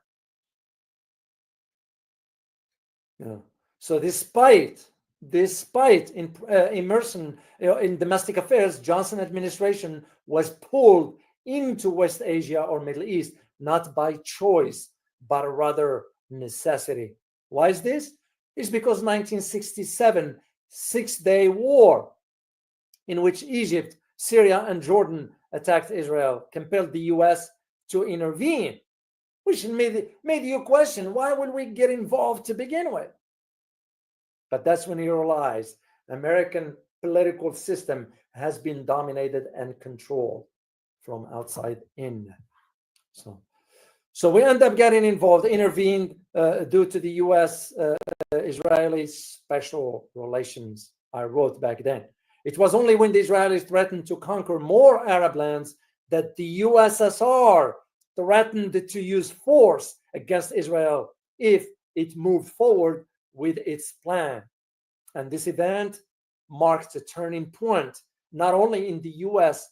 Foreign policy towards the region, but also towards the Soviet Union.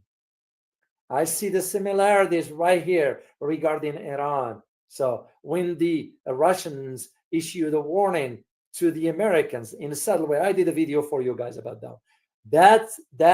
That message is a subtle way of we will come to the defense of Iran if you ever attack, because they have their interests.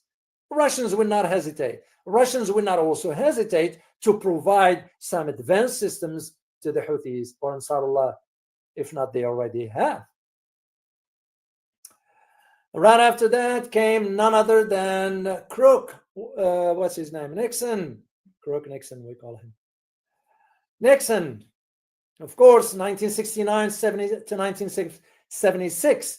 Of course, Watergate scandal, which rocked the American political system during this period, was the hallmark of his presidency.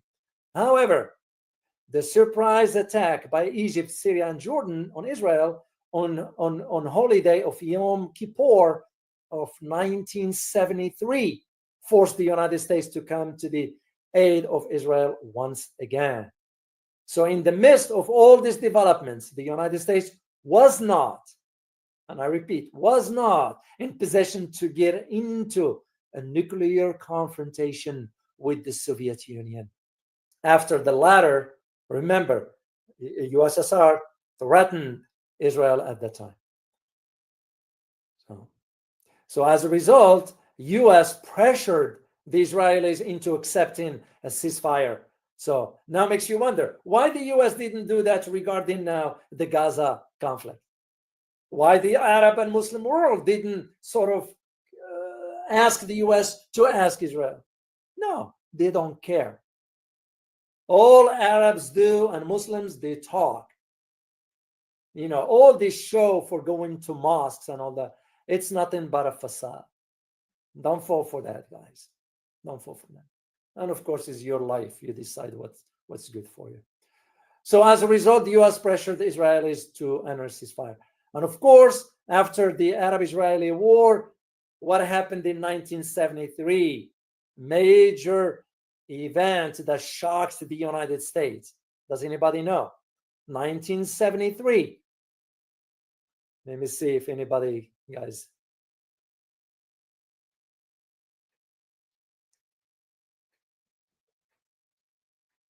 Oh, Matt Becky, you got it. Oil embargo. HO channel, you got it. The embargo, 1973. And this is where the OPEC, or the Organization of Petroleum Exporting Countries, implemented an oil embargo against the United States. Many historians agree that these arrangements, which resulted in the return of some land Israel has seized from both Syria and Egypt, were not considered peace agreements. And what was interesting about this era is that Nixon administration failed through ignorance or as a matter of convenience to address the Palestinian issue. I think it was not ignorance, is a convenience. That's why they didn't want to do it. So, and while those events unfolded, a strong military officer named Saddam Hussein was emerging in Iraq. So, and this leads me to the Carter administration. Very important era also. Historians have rated this era of US policy, foreign policy towards the region, as both successful and disastrous for two main reasons. It was the most successful period of the US foreign policy towards the Middle East due to Carter's mediation and negotiations of none other than Camp David Accord of 1978, which led to a peace agreement in 1979 between Egypt and Israel. Of course, you all know what happened to Anwar Sadat when he went back. Both leaders, Anwar Sadat of Egypt and Menachem Begin of Israel, were determined to ensure that American efforts will come to fruition. And to demonstrate its commitment to this peace treaty, guess what we end up doing? The United States increased its aid to both countries, Israel and Egypt, a policy that is still in effect today. And the total aid package, which comes out of our tax dollars, you know, why my tax dollars going for the aid? No, it's beyond me. But the aid package both countries reached was about $4.5 billion on a yearly basis. We've been paying this for a long time now. We dropped it a little bit, but it's still. So it just. However, a month later, which means after 1979, a month later, Israel invaded Lebanon in an operation known as Operation Litany.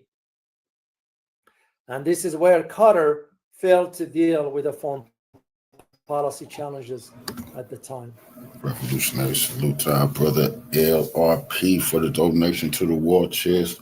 Revolution is a way of life. Absolutely appreciate that love, family. Salute to you. So it was another main event during his time was the the presence of the Soviets in Afghanistan, because he was unable to challenge the Soviets' presence in Afghanistan. And what ended up Carter, what he ended up doing, he ended up limiting his options to merely boycotting the Summer Olympics, which were held at that time in Moscow. And this is exactly the time when many foreign policy experts translated this decision as the U.S. inability to influence world events on this scale. This is why I always say, you have to understand the history of the lack of credibility and the failure of American foreign policy from way back, because it was coming down. For me personally, and I can't speak on behalf of others, but for me personally, started in 1982. That's when.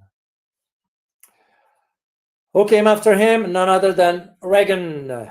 Reagan, 1981 to 1989. Of course, his era marked a major confrontation in West Asia or Middle East, particularly the Israeli invasion of Lebanon in 1982.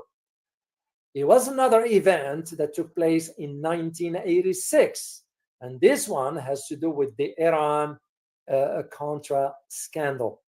And that one undermined U.S. credibility and policy of never negotiating with terrorist group or extremist groups. This event showed that when pressured, the United States yields to demands. And this leads me to ask you guys a question. Could we be seeing the same with the Houthis? Houthis not going to be defeated. Will this be forcing the U.S. now to enter into negotiations with the Houthis? What do you guys think? So, because I'm seeing a precedent of this. Events suggest that. So, the presence of foreign forces, both Americans and French in Beirut, changed the dynamics in the conflict in Lebanon at that time. So, for instance, as I wrote back then, on April 18, 1983, a truck bomb struck the U.S. Embassy in Beirut, resulting in the death of American soldiers at the time and civilians both. Similarly, on October 23, 1983, same year, simultaneous bombing killed 241 American soldiers and 57 French paratroopers in their Beirut barracks. As a result, Reagan was forced to withdraw American forces from the country, fueling speculations among organizations at that time that if you engage the U.S. in guerrilla warfare tactics, America may leave. This is exactly what happened in Afghanistan. This is exactly what happened in Iraq. This is exactly what happened in Somalia, Mogadishu, and so forth. And of course, is what happened in Vietnam. How can we all forget that? Once again, now you know why I wanted to share this historical snapshot with you guys, to put it in perspective, because I am seeing the trend, and probably we might end up having similar outcome when it comes down now to the U.S. dealing with the Houthis.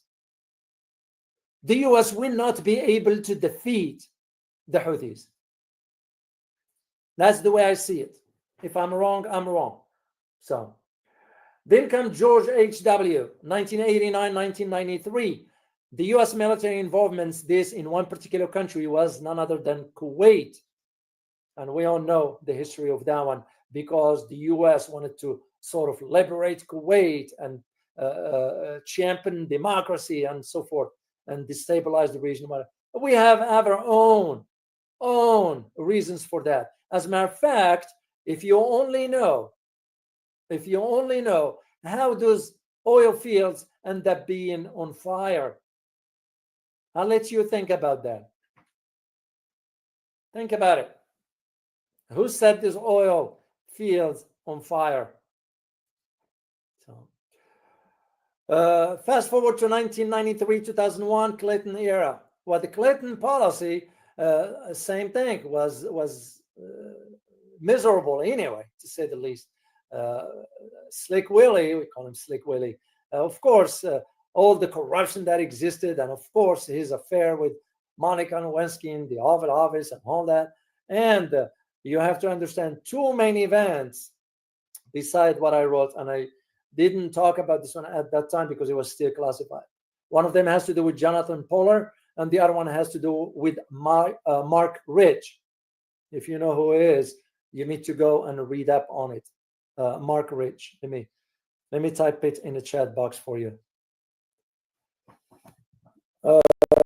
Mark Rich. Google him later on and read up on it, because it was Bill Clinton that was involved in that.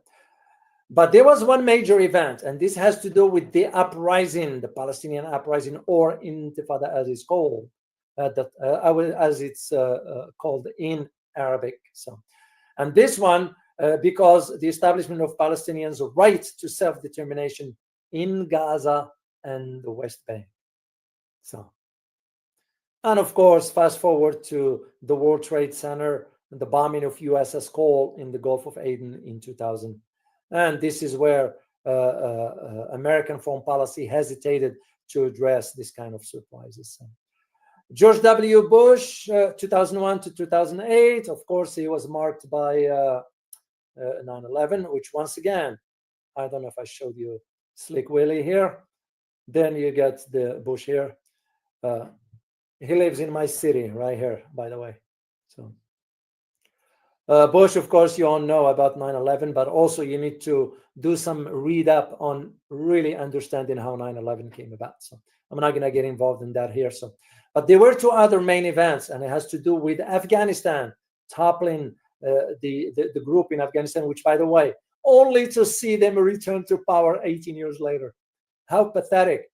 And the second has to do with the invasion of Iraq, which I argued against. So, but there was one particular issue here, guys, that I need to mention it as I wrote back then. And here is what I wrote. America can neither cherry pick the political actors through which democracy takes hold, nor dictate how and where it takes hold. Doing so undermine U.S. credibility and cast doubt on its ability to support really what is called fundamentals like free elections. And this, I was referring to what took place regarding Egypt.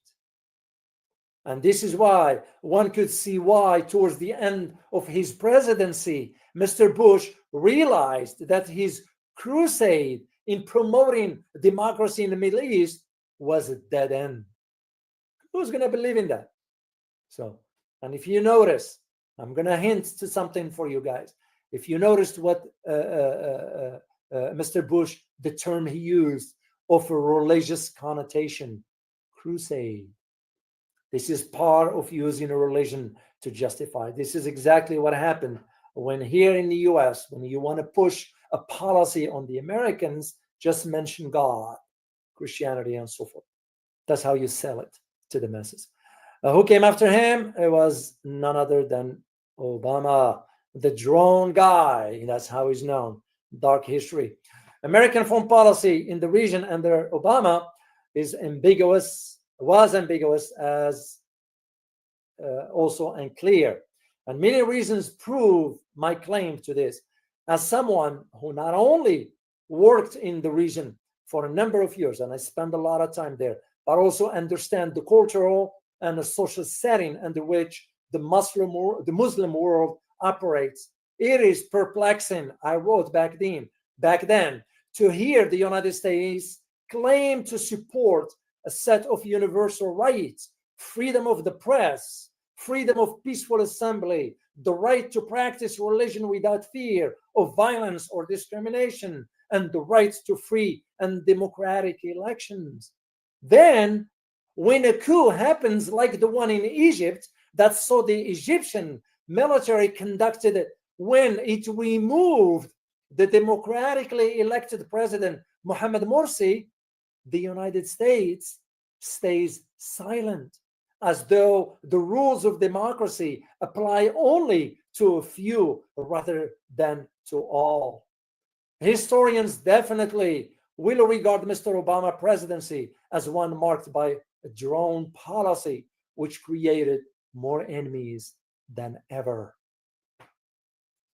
Regarding the Mohamed Morsi, I remember the cable that went in between the US and Saudi Arabia. Both of them gave the green light for the military to the guy, the current guy, Fattah Sisi, who is a former military back then, to take over. He got the nod from both the US. That's why he's so pathetic. He couldn't say a word to the Israelis, because he can't. He knows all Muslim and Arab leaders, except Iran and Yemen. All of them, no exceptions. That's what I'm saying. I just wanted to highlight this to you guys. And I concluded that the Egyptian people have the final say to vote at that time for whomever they believe is qualified to lead the country. So removing the elected president, I wrote back then, is perceived as though democracy and its so-called values of free elections, among others, amount to empty rhetoric. More than ever, Egypt will remain divided between those who want so-called democracy through other means than free and fair elections and those who have lost faith in the principles of what democracy stands on. As the case of the coup in Egypt demonstrates, no party benefits from division and chaos, resulting in serious consequences for not only Egypt, but also the greater Middle East writ large. That's how I see it, guys. And this is why, again, I was debating whether to really, I know it's long a little bit, but if you don't at least hear it from me regarding this aspect of history, things will not make sense to you regarding what's going on right now between the US and the Houthis, because history tends to recycle and repeat itself. We've seen this when we entered behind closed doors negotiations with the other parties that we couldn't defeat. Once again, Afghanistan and Iraq as our case in point.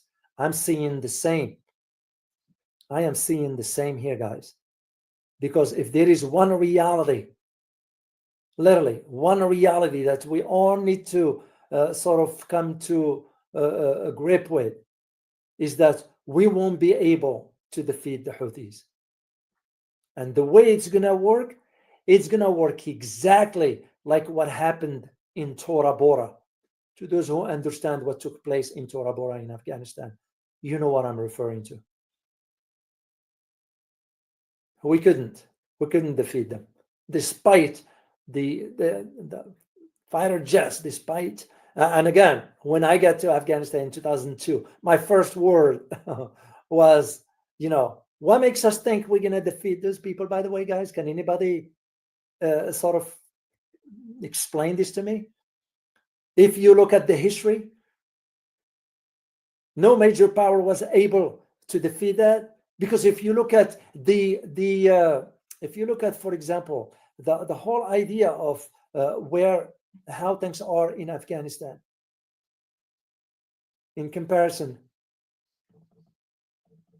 and this is where this idea of and I couldn't agree more with there's a guy by the name Major General Doueri. He's an Egyptian. I'm very familiar with his background. Because remember, we used to train Jordanians. So I was involved in that. And I couldn't agree more with him, because he's the one, he gave that comparison of destroying the Houthis' capabilities is not as easy. And Yemen in itself, the geography of Yemen is similar, almost like what happened in Tora Bora. And what happened in Tora Bora? Because the terrain, I spent time in Sana'a. I used to go outside the city, just mountains, rivers, caves. There were even areas where I was told, please do not go there. And I say, why not? They told me they will kill you. I say, why? They said, you're a foreigner. And these people, they told me because they cared for me. They liked me. And I wasn't with this arrogance of American, whatever. I looked at him as a human being, no more, no less. And I kind of made it clear. And I listened to what they had to say, because they know the area. They are aware of it. And that is why we won't be able to defeat. That's why the US will not be able to put ground troops in Yemen. No way. Now, of course, it was one aspect. I can elaborate more on that, whether it was the presence of some special ops at some point. Yeah, you read between the lines, guys. You read between the lines. But even the presence was shortly lived. If you know what I mean. And this is, again, why I wanted to share this with you, for understanding that because the Houthis' capabilities are not in one location. They're not in Sada. They are not in Hudaydah. They are not in Sana'a. No. They are not. They are spread out throughout the country. Number of cities, caves, rugged terrains, rugged mountains. And it will be very, very challenging for the Americans to track or even get closer to. Now we even made it worse now. No American whatsoever, whoever, and I'm telling you from experience, when I was there, I used to go out. I won't stay inside the embassy. Now, if any essentials in the American embassy will not be able to step a foot outside the embassy or the compound. If they want to go for a walk, they're going to walk inside the compound. They'll be taken out in no time. And that is why, just to sum up all this, this is why this report inside the Pentagon highlighted now the failure of the United States in at least taking out the storages where missiles are, because we don't know. We do not know what do they have. We haven't seen everything. Same thing with Iran. I mean, for the guy, the editor of the National Interest, to come and disclose that info, I bet you, knowing how things work, I bet you he was provided the sensitive information from within the intelligence community that disclosed for him to disclose that Iran has the capability of sinking an aircraft carrier. This is why we moved up north. So.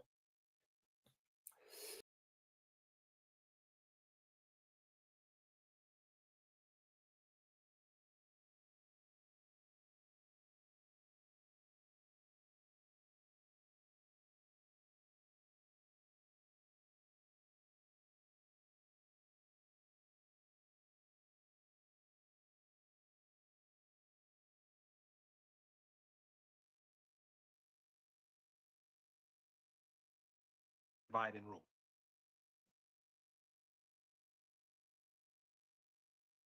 Kharova in the Russian media that they're talking about Russia, China, and Iran will hold, and they're having right now an expert level consultations on Iran's nuclear program. What is the meaning of this for what's going on between Iran and the United States?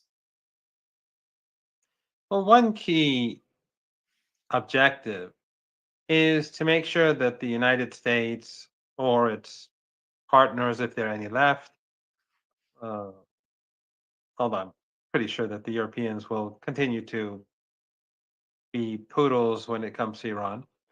The objective is to prevent the United States from creating an environment where they can divide and rule. Because you always see how, for example, in Iran, the Persian language media that beams in from the West, that's funded by Western government agencies or Western agencies linked to a Western government, they're constantly saying that the Russians are betraying the Iranians, the Chinese are about to betray the Iranians. We've always been hearing this throughout the years, especially during sensitive moments and junctures. And from my communications with in Russia and China, when I travel, or when they invite me, or when they colleagues come to Iran and we speak, they have the same sort of issue, and that is that the West and its affiliates, they try to create an environment of concern in Russia or in China that Iran is about to do a deal with the West and it's going to sacrifice the Chinese relationship, or it's going to sacrifice the Iranian relationship. And the same is true with Russia. All three countries are facing the same sort of problem and the same sort of psychological warfare. So what the Iranians are doing is that they're speaking with their friends in Moscow and Beijing and discussing the upcoming indirect negotiations with the United States so that it would be impossible for the Americans to drive a wedge between Iran's relationships, whether with Russia or China. Yesterday, there was a meeting between Netanyahu and Donald Trump in which they were talking about Iran as well.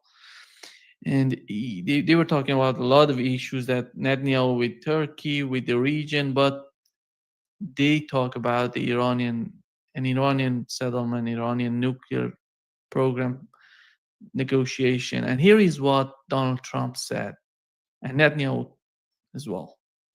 Discussed Iran. Look, we're both united in the goal that Iran does not ever get nuclear weapons. If it can be done diplomatically in a full way, the way it was done in Libya, I think that would be a good thing.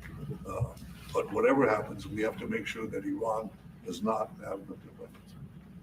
That's the end of my speech. Mr. President, we're having direct talks with, wait. We're having direct talks with Iran, and they've started. It'll go on Saturday. We have a very big meeting, and we'll see what can happen. And I think everybody agrees that doing a deal would be preferable to doing the obvious.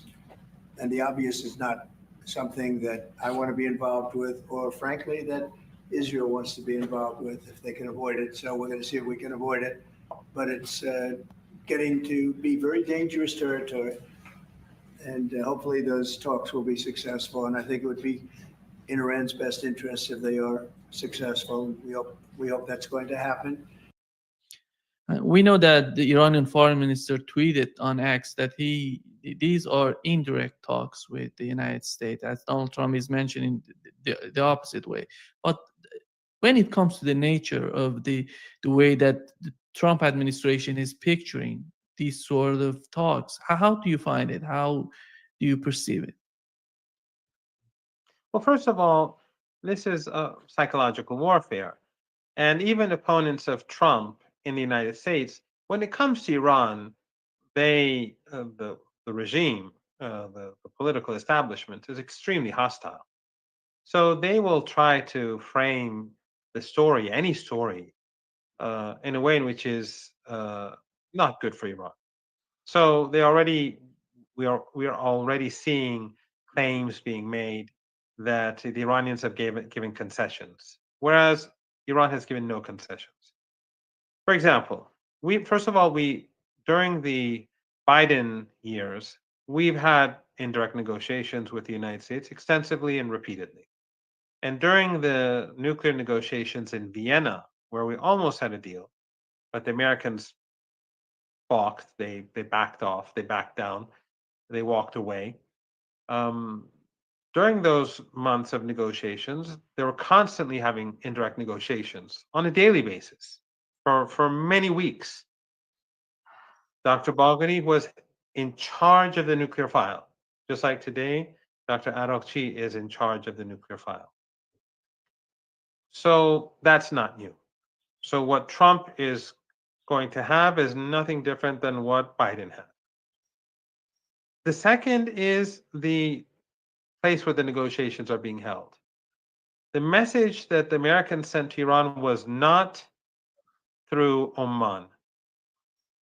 And the Americans wanted the negotiations to be, the indirect negotiations to be held elsewhere. Iran sent its reply through Oman and said that these indirect negotiations will be conducted in Oman. So the Americans didn't get anything there either. And over the past few weeks, Iran has been carrying out military maneuvers, which is sending a message to the United States. And also the leader has said very openly that we're not going to directly negotiate. And after Trump, hours ago, said that we have direct negotiations with Iran, and Iran is very terrible at soft power, and they're awful. I mean, they're horrible. But the foreign minister, Dr. Arakchi, very swiftly wrote a tweet saying that the negotiations will be indirect.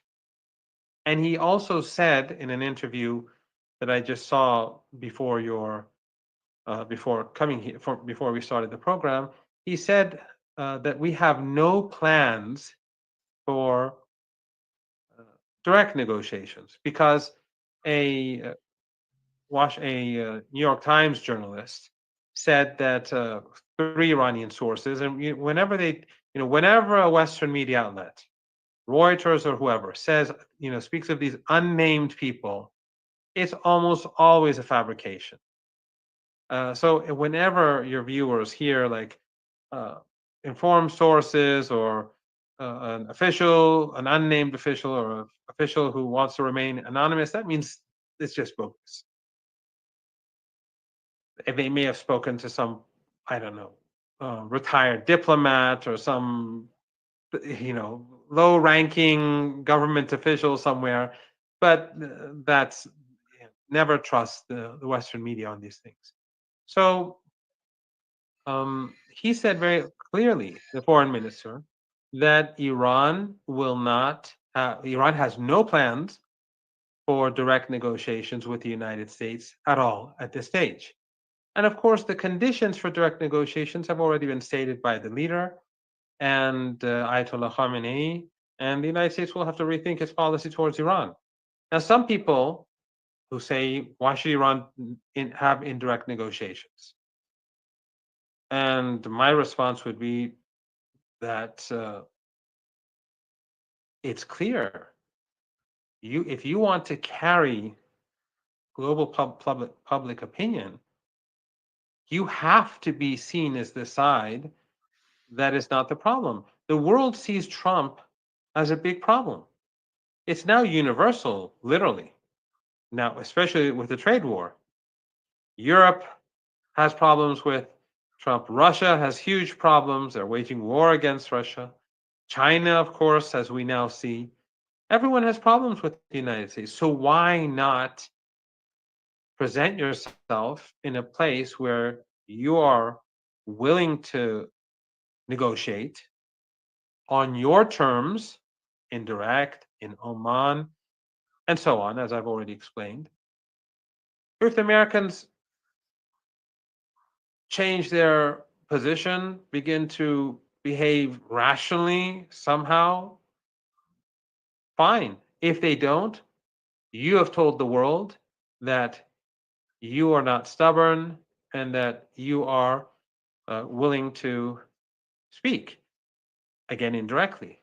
Now, the difference between direct and indirect negotiations is that, let me put it this way.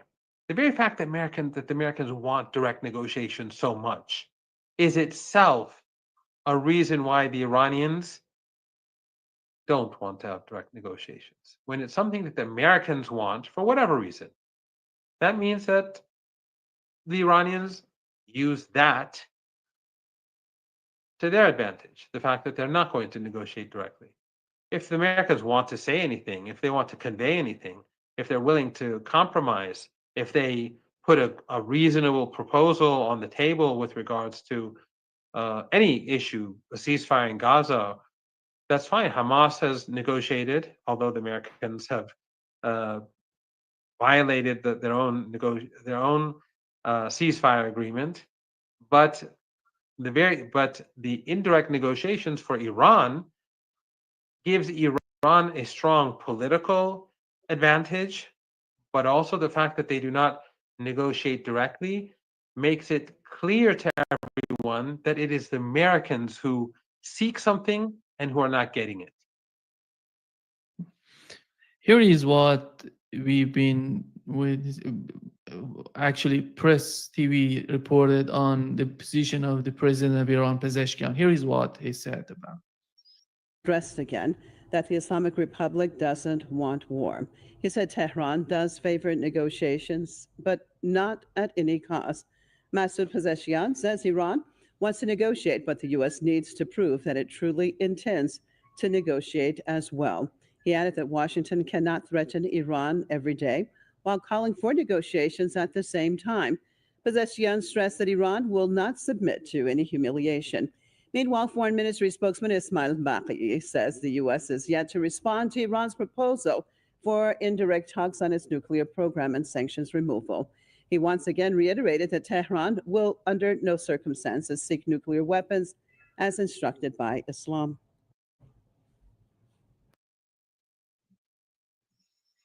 Yeah, here is Professor Marandi, what President Pezeshkian said about the way that he sees the situation between Iran and the United States. The two important points, that one of them is putting pressure on Iran while you're trying to negotiate with Iran.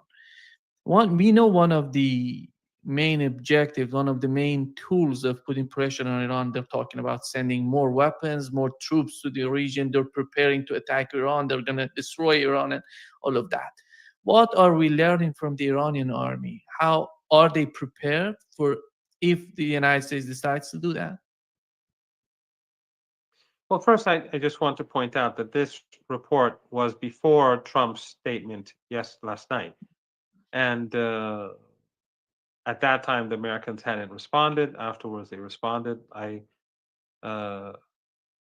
think that it's quite clear that what Mr. Pezeshkian said is rational, and what I was saying in the previous, in response to the previous question, and that is that if the United States changes its policy towards Iran, then negotiations can move forward.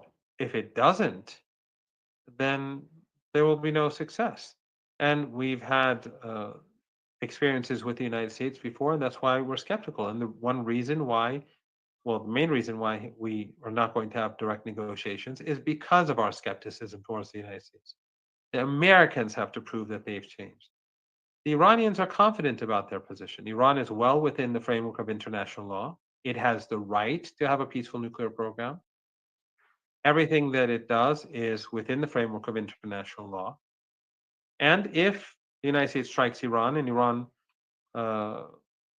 will definitely move and make a nuclear weapon, but it will leave the NPT. It will do it illegally. In other words, Iran has the right to leave the NPT, and it will leave the NPT, and then it will make a nuclear weapon. It's quite ironic that it is really Trump that has pushed Iran closer to a nuclear weapon. The JCPOA, the nuclear deal that was signed in 2015, which I'm no fan of. I think it had many flaws. That deal limited Iran's peaceful nuclear program. And when Trump tore up the deal, Iran waited for a year. It continued to abide by all of its obligations. Then, and during the second year, it gradually cut it decreased its commitments to its obligations. In other words, it began to decrease its commitment to the deal. And after 2 years, Iran began to move fast forward in developing its peaceful nuclear program. And we are where we are now. So it's as a result of Trump's policies that Iran is where it is today, with a much more extensive and advanced nuclear program. And if Trump attacks Iran, Iran has said, Dr. Larijani, the leader's advisor, said Iran will develop a nuclear weapon. And if the United States strikes Iran, it cannot stop Iran from developing a nuclear weapon, which I think is a significant statement in itself. It shows that Iran has the capacity, with or without a US strike, to develop nuclear weapons. But Iran doesn't want to do that. But Trump has been pushing Iran in that direction all these years.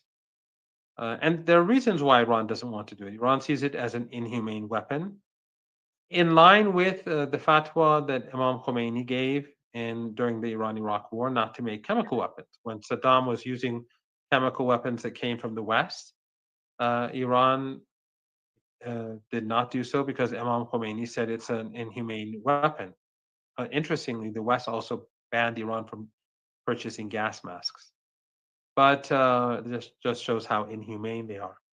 But in addition to that, the Iranians feel that having nuclear weapons only creates an incentive for countries across the region, not just the Arabian Peninsula, but the Caucasus, Central Asia, and small countries, dictatorships, unstable countries. It encourages them to seek a nuclear weapon. So Iran doesn't want a nuclear weapon. Being a threshold state for Iran is enough. So that's one point, meaning that Trump has pushed Iran in this direction. The second point is Iran's conventional capabilities. Iran has been preparing itself for a war with the United States for for more than 2 decades. All of these underground missile bases, underground drone bases, and the drone bases, I think, are much more dangerous for the United States because US assets in the region, some are very close to Iran. The whole of the Persian Gulf is a series of glass palaces, and the Iranians can demolish everything. In fact, if anyone seriously thinks that the Americans are going to attack Iran, then they should leave Qatar, Bahrain, the Emirates, Kuwait, and so on immediately. All of these Arab dictatorships will not last if there is war. And by the time, if war starts, it will be too late to escape. So Iran's missile defenses and drone defenses are spread out across the country, and they're all prepared. They already know what their targets are across the region. There are tens of thousands of American soldiers across the region, and they're huge, they're enormous American assets, and those who are complicit would also be targets. So one could say, well, the Americans could bomb these bases. First of all, there are many bases. Second of all, we know from American sources that the bombing in Yemen has failed. They have not been able to destroy Yemen's underground bases for striking ships in the Red Sea. So if the United States is failing in Yemen with bunker busters and B-2 and B-52s, then how is it going to succeed with Iran, which is much larger, has infinitely more, many more bases and infinitely more drones and missiles and more advanced drones and missiles. And the assets in the Persian Gulf region are far more sensitive than the very sensitive Red Sea. But what we have in the Persian Gulf is infinitely more important, because if there's no more oil from the Arabian Peninsula, then the global economy will collapse. The US economy will collapse. And things aren't looking very pretty as it is anyway, with the tariff war going on. So Iran has large capabilities, and over the past few months, it has been building on those capabilities very swiftly. There's been a sharp increase in military budget, especially for advanced systems. So I have no doubt that the Americans will be defeated. It will be a catastrophe for the world, and Iran definitely does not seek war. But the Americans would lose, and that would be the end of the U.S. empire. And personally, I think it would probably be the end of the United States as we know it, because with all the internal divisions, such a catastrophe following up on the other catastrophes that we're already seeing playing out for the United States, I don't think, I'm not quite sure that the United States would remain a stable and united country afterwards. At the end of the video that I played for you, that Donald Trump is talking about the talks between Iran and the United States, he mentioned that he's interested in talks, not any other option, and he doesn't see that the other option would work. It's somehow he was talking in that direction. But when you look at, he's talking about Witkoff being in charge of the talks with Iran. We know Witkoff from the ceasefire. We know Witkoff in Ukraine, and right now with Iran. Does that give hope? Does that, I don't know, what does it mean to Iran right now, looking at two conflicts, the ceasefire and the conflict in Ukraine? Well, Witkoff first should ask himself, what came of his negotiated ceasefire in Gaza? What happened there? Now, again, you saw Trump speaking about ethnic cleansing. Was that a part of the ceasefire agreement? Was the blocking of aid into Gaza a part of the ceasefire agreement? Was the starving of the Palestinian people a part of the ceasefire agreement? Was the renewed slaughter with the green light from Washington and something which Witkoff in his interview with Tucker Carlson supported? Was that a part of the agreement? So it shows that Iran cannot trust the United States, it cannot trust Trump, and it cannot trust Witkoff. And that will make it all the more difficult for Witkoff to convince Iran about anything when he has such a horrible track record. And in Ukraine, so far we've seen no results. The war continues, the Russians continue to advance, and Trump, that magical moment that we saw during the first few days is gone. There will be peace at some point. All wars end at some point. But the United States is not getting what it wanted in Ukraine. It's not getting the concessions it sought from the Russians. So his track record isn't very good. And also, we see that Trump's ability is limited. And Yemen reinforces that. Yemen has showed the limited ability of US power. So far, the situation in Yemen is, from my discussions with friends in Yemen and from friends who know about Yemen, the situation in Yemen is, militarily speaking, is very good for the Yemeni armed forces and Ansarullah. Of course, the Americans are bombing civilians, they bomb apartment buildings, they bombed water installations for citizens. They're like the Israeli regime. They target people to put pressure. We know how inhumane they are. But militarily, they've achieved nothing. And so when you put all these together, it doesn't seem that the Americans have a very strong hand. Yes, they can keep threatening Iran, but Iran is not Iraq. Ayatollah Khamenei is not Erdogan or Mohammed bin Salman or Sisi. He's a person who's more than willing to stand up for the Palestinian people, more than willing to stand up for Iran's sovereignty, and the Americans are going to have to accept that. You mentioned the situation with Yemen, and we know that Donald Trump shared a video in which Can I add something? Because just one thing, because you mentioned Witkoff, and then I spoke of Witkoff's interview with Tucker Carlson. Tucker Carlson put out a tweet yesterday, and he has very high access. He's very close to Trump, and he's very close to and very well informed about the abilities of the United States.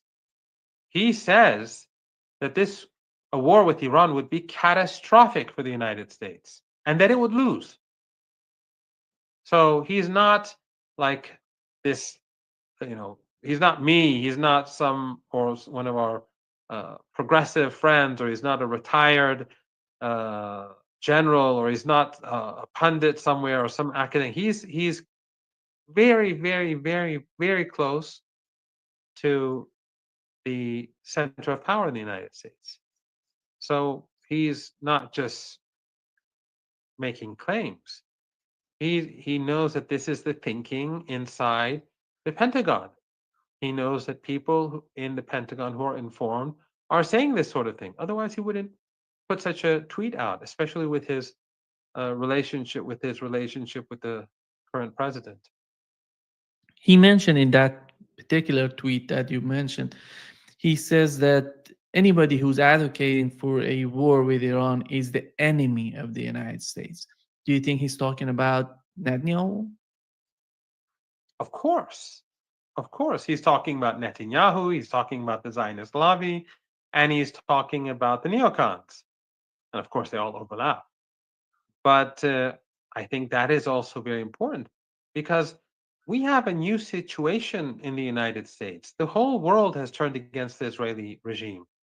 But in the United States, we are seeing people turning against the regime. People watch the Holocaust, and especially after they restarted it, I think it created a new wave of outrage. Because it went relatively quiet. I mean, they were still killing people during the ceasefire. They were murdering people every day, on average 3, I think. But then when they restarted the mass killings, and especially over the last 2-3 days, there have been some horrific images coming out of Gaza. This is changing the situation in the United States. You see Candace Owens speaking out very in an assertive tone, and now we see Tucker Carlson as well. And this, I think, is reflective of fundamental changes taking place in U.S. society and among ordinary Americans. And the elites can, clap like seals for Netanyahu when he addresses Congress. But things are changing on the ground. But more importantly, for practical purposes today, it's clear that what he's saying is that the Israeli regime and the Zionist lobby are willing to sacrifice the United States for Israel. That's basically what he's saying. They're enemies of the United States because they want the United States to go into a war that they will lose, but but they still want them to carry out the war because it is in the interest of this genocidal and racist regime. We know that Donald Trump And by the way, it's not really in the interest of the Israeli regime either, because the Israeli regime is weak, small, vulnerable, and incapable. All of its power comes from the West and the United States in particular. Without the United States, even with European support, this regime couldn't last for more than a few weeks. All of the bombings, all of the ammunition, all of the weapons, where does it come from? All of the funding, direct support, indirect support, the political cover, it all comes from the West. The weaker the United States becomes, the weaker Europe becomes, the weaker the Israeli regime becomes. So a defeat for the United States is not a victory for the Israeli regime. What's amazing to me is that Netanyahu is willing to risk a big war in which Israel will be destroyed and everybody would be killed just for the sake of his position in Israel. And well, the divide in Palestine, in occupied Palestine, is huge. The divide among Israelis is huge. The liberals and the Ashkenazi Jews are in one camp. And by the way, it's not as if one camp is better than the other. Both sides of this divide support the genocide. Both sides support ethnic cleansing. It's not as if one side is like supports human rights and freedom and no, it's an internal thing. They believe that Israel should be run in one way, the other group believes in a different way, but they hate each other. The divide is huge. And that is why Netanyahu has continued with all of these policies. Otherwise, the smartest thing that he could have done would be to end this whole genocide after a month or two, let's say October the 7th to November the 7th or December the 7th. And then people would still have believed their lies about beheadings and their lies about rapes. But then they just went on, and the images, the people across the world were watching, and then people started getting more curious about the history of Palestine. They learned about the Nakba. Then they started looking into the claims that the Israeli regime was making, and they found out that the beheadings were all lies promoted by Western journalists to help with the genocide. The rape allegations were all lies to help the Israelis slaughter Palestinians. And not only did it demolish the Israeli regime, but it demolished Western media, it demolished Western elites, it made the West, it discredited the West altogether, and it discredited journalists, mainstream media journalists in the West altogether. So the damage that was done to the regime was, I think, you can't even calculate it. Israel, I think, this is the last stage. We're in the final phase of the regime's existence. It will not last very long. It may take a few years, but it has been destroyed in the eyes of the world. People despise it. But he needed to continue the war because of the internal problems that he had and has.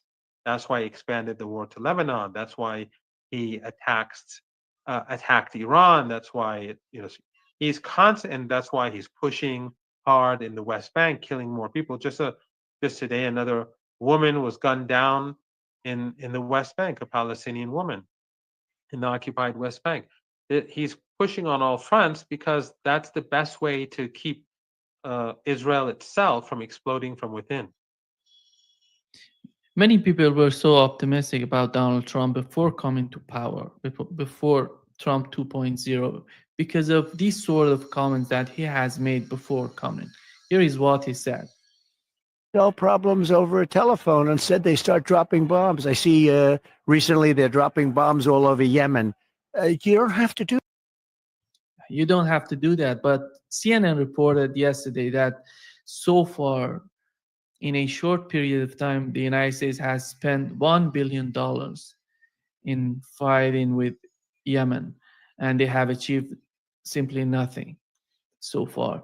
And when you look at Donald Trump from outside of the United States and the way he was talking about Yemen, and right now he's doing this, what comes to your mind? What is the main element? What is the main factor that influenced the Trump administration and Trump himself in terms of Yemen?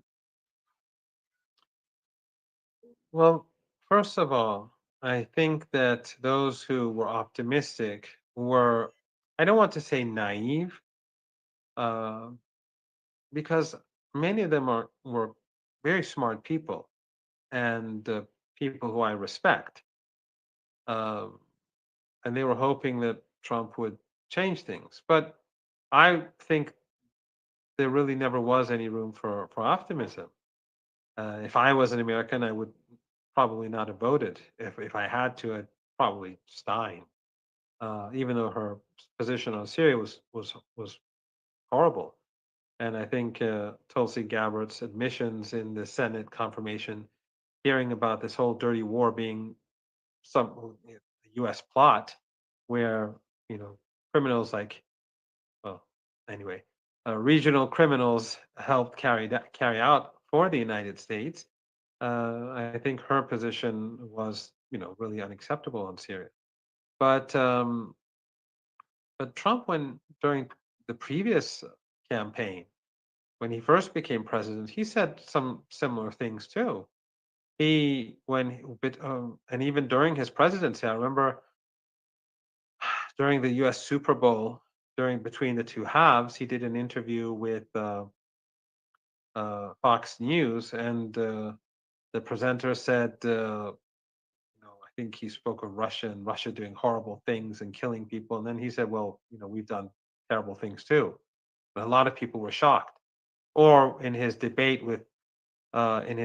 debates, he spoke out, against the war, the Iraq war. So some people were hoping that he would be different, but during his presidency, he continued all the wars. He didn't stop any of the wars. The occupation in Syria continued. The occupation in Afghanistan continued. The genocidal attacks on Yemen continued, and the United States continued, and the provocations against Russia and Ukraine continued. So he didn't do anything different from previous presidents.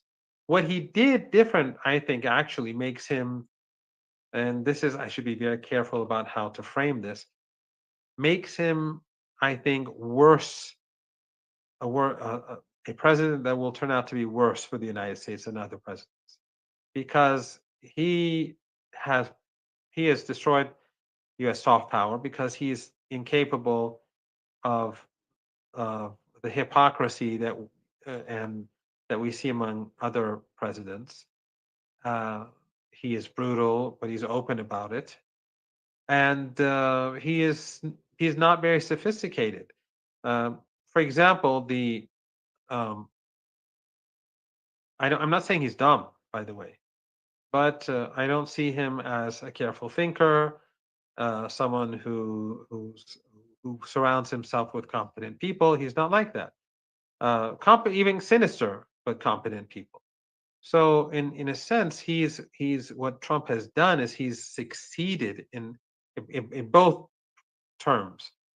This term so far, he's succeeded in isolating the United States globally, and that is something that the global South should use to weaken the empire. So, but with regards to Yemen, I think that it's the arrogance of power, Nima. It's something that all of these empires do. They don't learn, even when they see failure. It's their arrogance. They think that, well, we can do it. We're exceptional. We're different. We're we see further than others, and we are somehow they're just like Zionism. The Zionists, they're a chosen people. They're everyone else is Amalek. Everyone else is subhuman. For these elites in the United States, that mentality is there. They see themselves as exceptional, and they believe that they have powers, that will somehow lead them to victory. In Yemen, as I said before on your show, the United States Trump does not have any new cards up his sleeve that Biden didn't have. He can, be more outrageous in his language and more crude in his barbarism and inhumanity, but he doesn't have any special weapon that didn't exist 3-4 months ago. When we've learned that the Arab states send a letter, I don't know, some sort of message to Iran that they're not going to cooperate with the United States if they decide to attack Iran. I remember the role of Turkey and Turkey during the conflict in Ukraine. While they were supporting Ukraine, they were talking with Russians as well. Do you think they're just considering the same sort of role for them? I have no doubt that Erdogan is an ally of Israel. When the Iranians fired drones and missiles at Israel, U.S. bases in Turkey were being used to help shoot down Iranian drones and missiles. Just like Erdogan is doing trade, he's sending oil, he has diplomatic relations. Turkish Airways flies to Israel. Turkish Airways, even though Ansar Allah warned foreign airlines away from Palestine, Turkish Airways proudly takes its passengers to Israel. The same is true with the bases in the Persian Gulf region. Qatar and the Emirates and Saudi Arabia are helping the United States in its bombing campaign against Yemen. They're deeply complicit in all of these crimes. And of course, the dirty war in Syria and the rise of Al Qaeda and ISIS, which was the result of Obama's policy to overthrow the Syrian government, Operation Timber Sycamore. These countries are in the American camp. And those people who pretend otherwise are often people who are paid. The Qataris, in particular, the Emiratis, the Saudis, they are paying a huge amount of money to different people across the world. And in think tanks, in the media, in religious institutions, and cultural institutions. That's, and they've been pushing sectarianism, for example, for decades.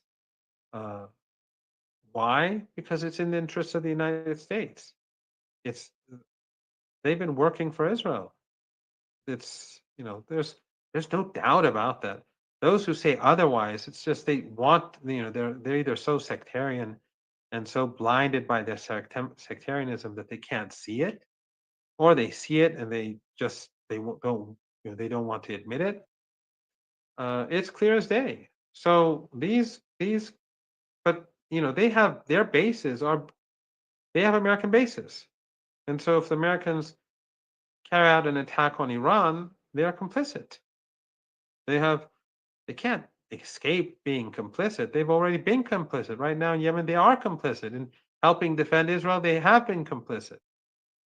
But in any case, I'm pretty sure that the Americans won't use their airspace, and that will make it very difficult for the Americans to strike. Imagine B-52s and B-2s flying from, all they can do is come from Diego Garcia, and then if they don't use their airspace, and so if they fly over Iran and let's say get to central Iran, that would be 5,000 kilometers just a one-way flight. And then what do? Turn back and go all the way to Diego Garcia? Or do they go to Turkey or to the Emirates? It's going to be very tough for the Americans. They can't invade Iran. If they want to invade Iran, they'll have to bring like 1.5 million people, which is just not possible. This is not the United States of the 1990s. And the regimes in the Persian Gulf are very vulnerable because drone and missile technology has just changed the face of warfare. Ask the Ukrainians and the Russians.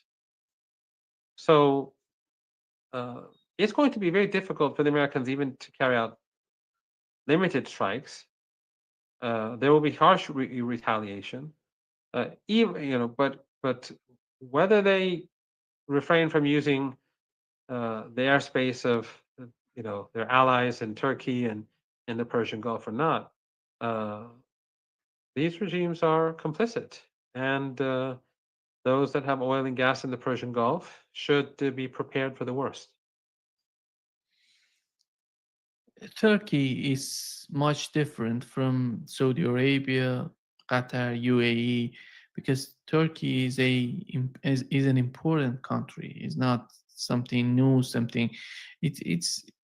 But are they really thinking of themselves that way, themselves the way that they really are, or under the Erdogan they're just making mistakes one after another, and I don't know what would be their position in terms of the conflict between Iran and the United States. Are they going to be the same as we've been witnessing so far in Gaza and Palestine?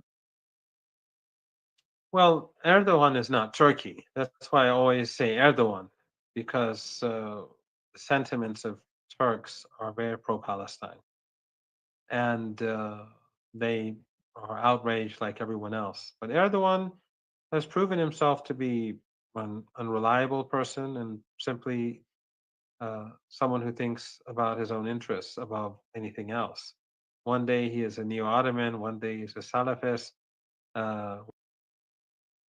he is a U.S. ally, one day he pretends to be tilting away from the U.S. But remember, as soon as the Americans threatened him with sanctions over that pastor who they accused of being part of the coup, he submitted immediately to the United States, and Erdogan was key to Operation Timber Sycamore. And now let's see what the situation is in Syria today. He's destroyed the country. He's wrecked the country. There is no country. It's just a land of misery now. And the Israelis are bombing it at will. The regime that he's installed is so deeply sectarian that they think more about killing minorities than they think about retaking their sovereignty. It's very sad and pathetic, but he has a lot of blood on his hands, and he is completely unreliable. When he was holding neo-Nazi prisoners that the Russians have captured, and he promised not to hand them over to Ukraine, the Azov Italian forces. Back then, it was the Azov Battalion, not the brigades, but Turkey. He handed them over to Ukraine. So, some in the past in Iran, there was always this discussion that he's a very smart politician. He's always playing off one against the other. But I would always say, and some others would too, that in the short run this has benefits, but in the long run, no one trusts you anymore. And I think it's very fair to say that no one trusts Erdogan. No Western leader, no BRICS leader, no one in the region, no one trusts him. because he's lied so many times. He's promised one thing and did something else so many times that no matter what he says, no one or the people around him, no one trusts him. He's recently, because of his difficult situation, he's approached Iran, and his people have approached Iran.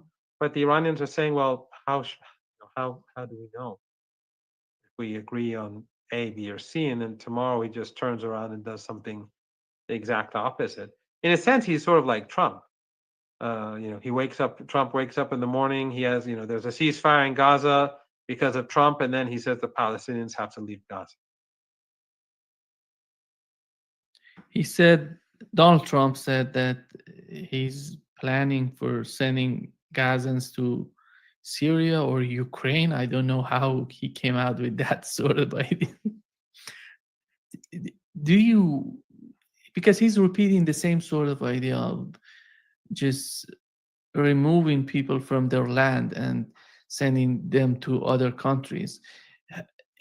When you look at the situation right now in Gaza, the people who have suffered a lot during the conflict in Gaza, in Palestine, between Israel and we had between Israel and Lebanon, and between Israel and Palestine, and with Yemen, do you think the people who have suffered a lot, are they going to be able to remove them from their land? No, I don't think that the Israeli regime will be able to take Gaza. And the price is just increasing for the regime in the United States. Every day that this continues, it's just making it worse for them. The slaughter, the mass slaughter, the images of journalists being burned alive, the images of the footage, and the media discredits itself. The 15 medics and ambulance drivers that were slaughtered by the regime, 14, I think, that were slaughtered by the regime. The footage came out, showed that it was all it was an ambush, and Western media they did their best to help protect the Israeli regime. I mean, what we've been seeing, the slaughter of so many images of kids being slaughtered over the past few days. What we're seeing online is just wrecking the United States. It's entrenching people's hatred for the regime in Washington, and there's the Israeli regime and the collective West. They say brand America, or they brand their country. There is no brand anymore. The United States is a monstrous regime, and people see it for what it is. The hypocrisy doesn't work anymore. Trump actually had the opportunity to use that moment when he established the ceasefire to present himself as a man of peace, but he destroyed that too. Sort of like what Obama did. Obama, when he came to power, remember he got the what was it? The award, the Nobel Peace Prize for doing nothing. And Obama earned huge soft power as a result, because he came right after George Bush and the legal war in Iraq, and so people, Obama came and many people were optimistic about change. He was a mixed race and so on, but he destroyed that too. He demolished that. But Trump, I think, has demolished American soft. Well, Biden and Trump have demolished American soft power in a way which has never happened before. Yeah, it's so. I think one of the problems that we're witnessing in the way that the United States sees the situation in Gaza, they don't understand what that land means to the people, because they're belonging to that land, they're feeling that land, that they don't. No, they do know what it means, Nima. They don't care for those people. They are Amalek. For Western journalists in the Washington Post, in the Guardian, in the Times, France 24, they're Amalek. Even for Al Jazeera, Yemen, they're not. They're helping the Americans in Yemen.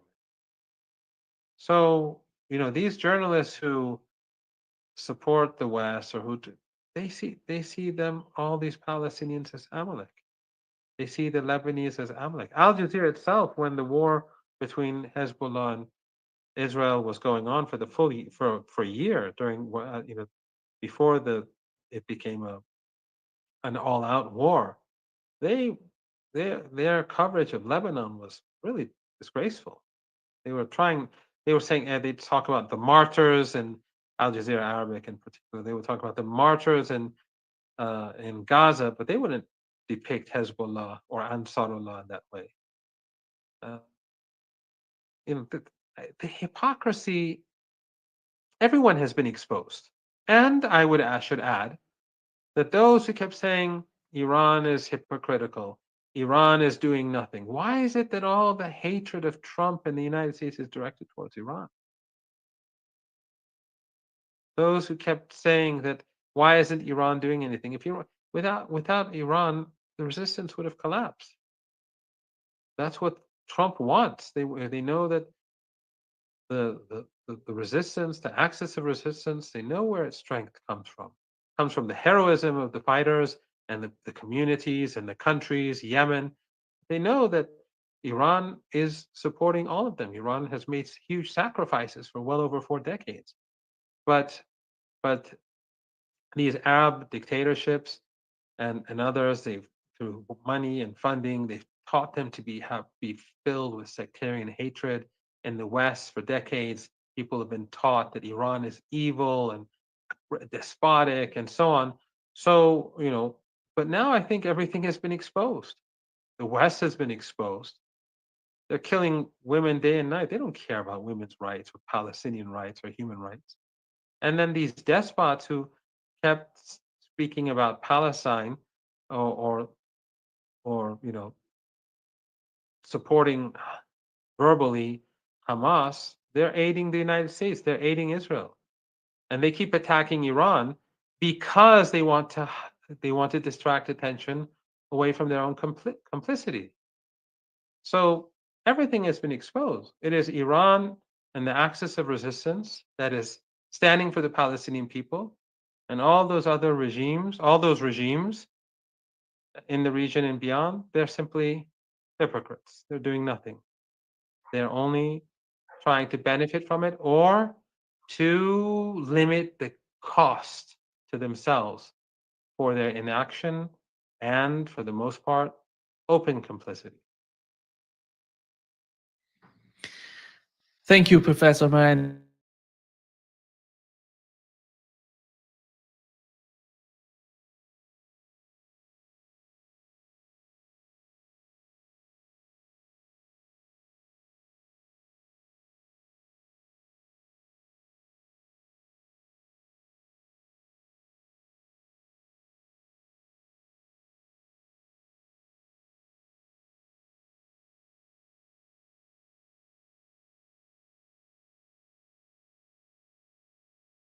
Alright guys, so things have really gotten off the rails. This is an emergency video.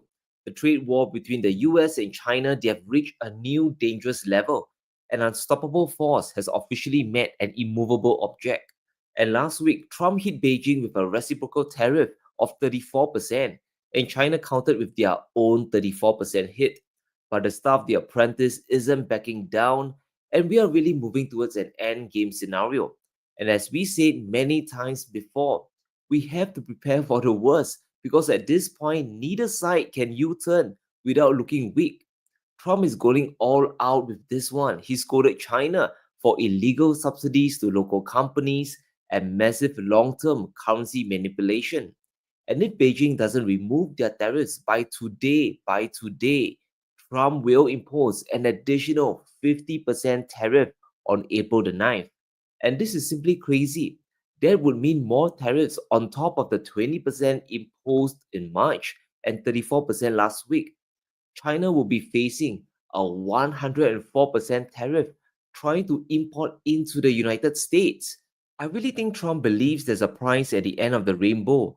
This confrontation will lead to the total decoupling of China and the US economy. Very few goods can survive a 104% tariff.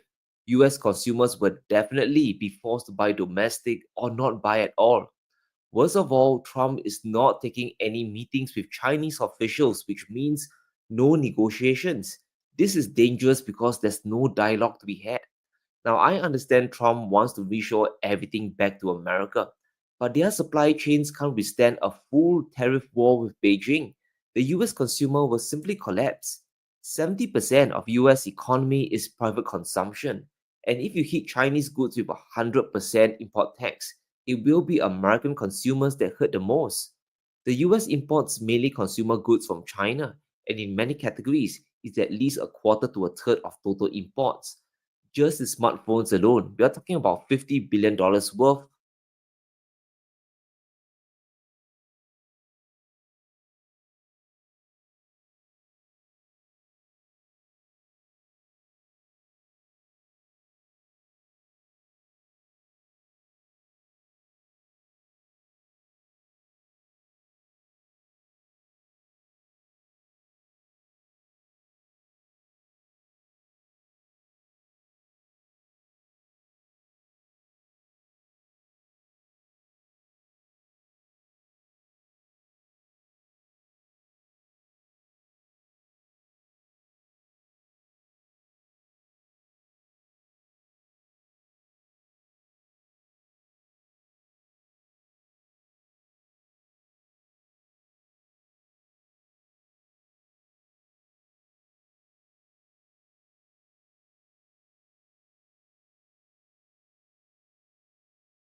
All right, y'all, I'm back. Give me 1 second.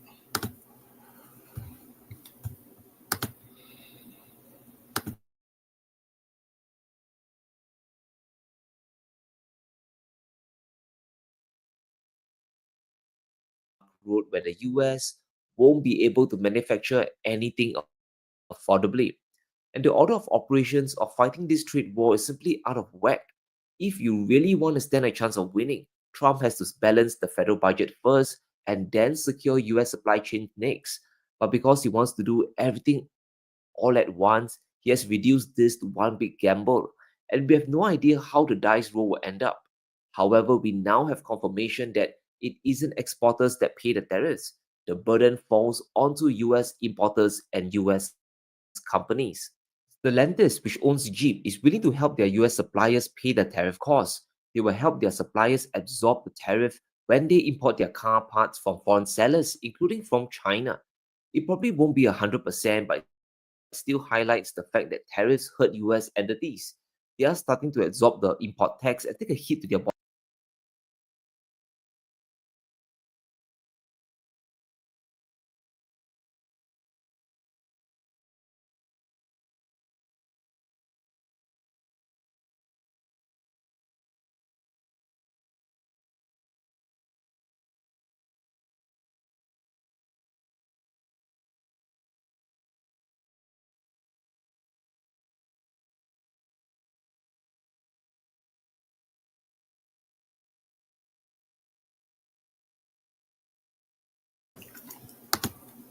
One second.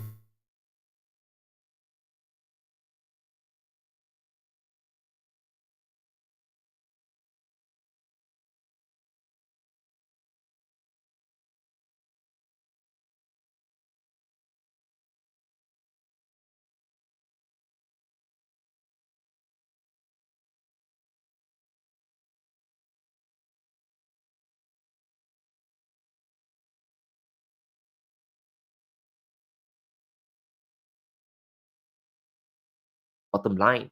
The trade war is starting to roil US companies. If more of them start to absorb Trump's tariffs, we could see corporate earnings just collapse. We could see more corporations do a Stellantis and help their local suppliers out.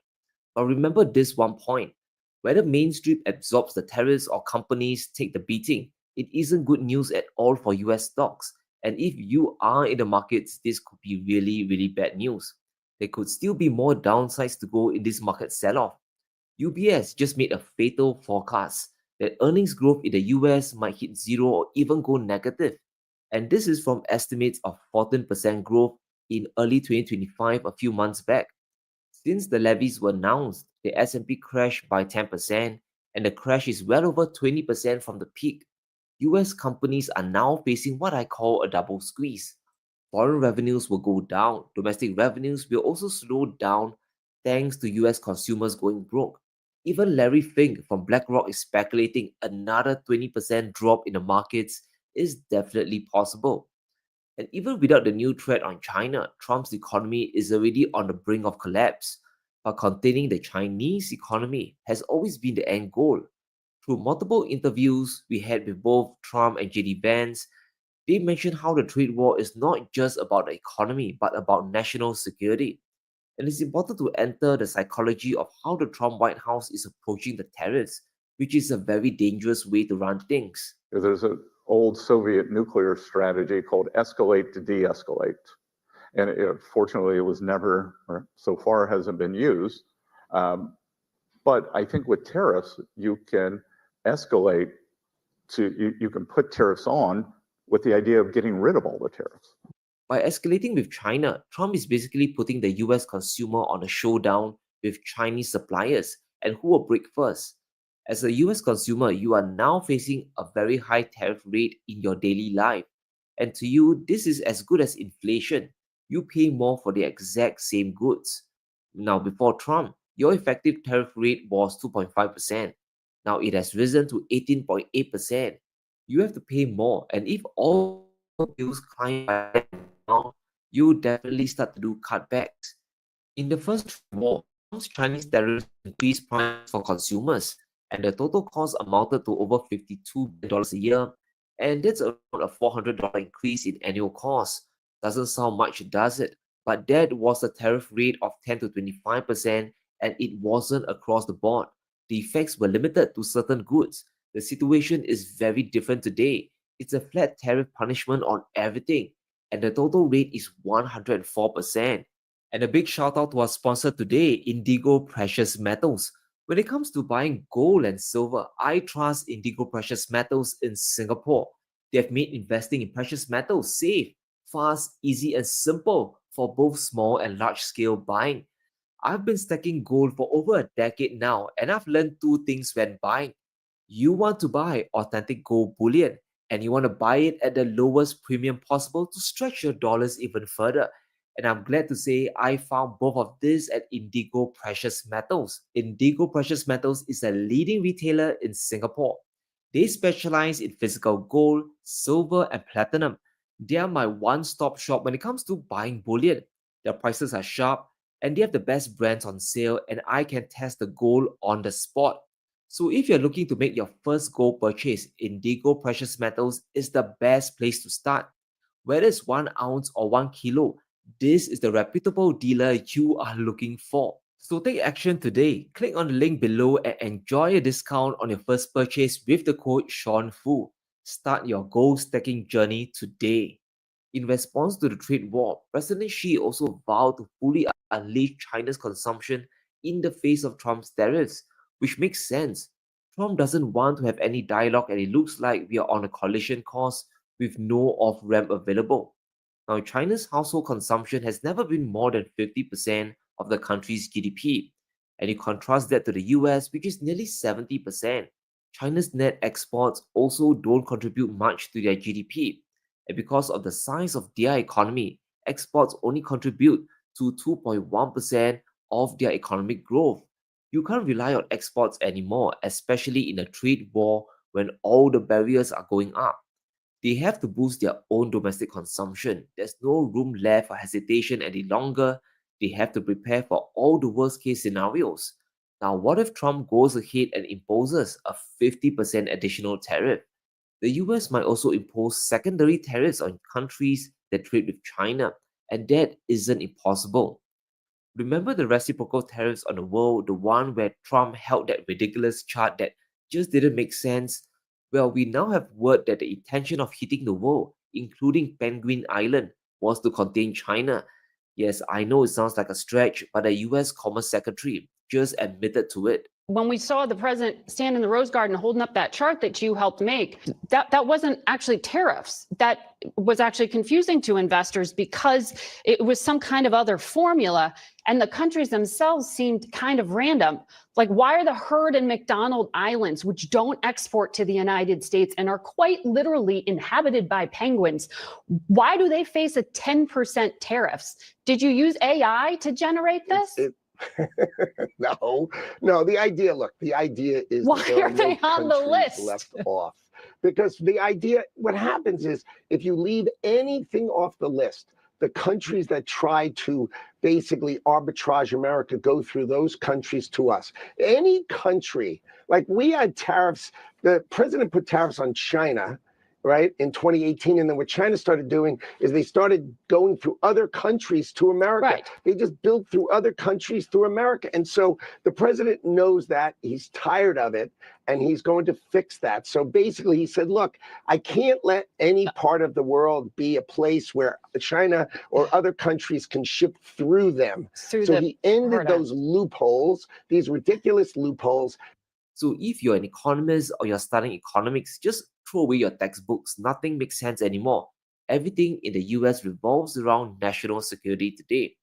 The US is afraid of China using Penguin Island to divert shipments to escape the tariffs. But that island is really part of Australia. Furthermore, China doesn't have to do that. Trump's tariffs are going to benefit their economy further. This chart shows us what could happen by 2030, how global trade flows could evolve. Should Trump impose his reciprocal tariffs, trade to the US would slow down dramatically. Focus on the top left quadrant. This is where the US imports less from the world, but China will export more to the world. Countries will be selling less to the United States, but buying more from Chinese suppliers. And how is that possible? And if you think about it, it's actually quite simple. Trading partners like Canada and the EU might put up steep trade barriers against US goods. So American products becomes more expensive to buy. And for exporters looking to sell into the US, they have to find a way to lower their cost of production. When the US consumer is collapsing, they become very price sensitive. Companies will get their inputs like batteries and electronics from China to defray their costs. And this isn't bad for the Chinese economy. It's actually great news for Beijing.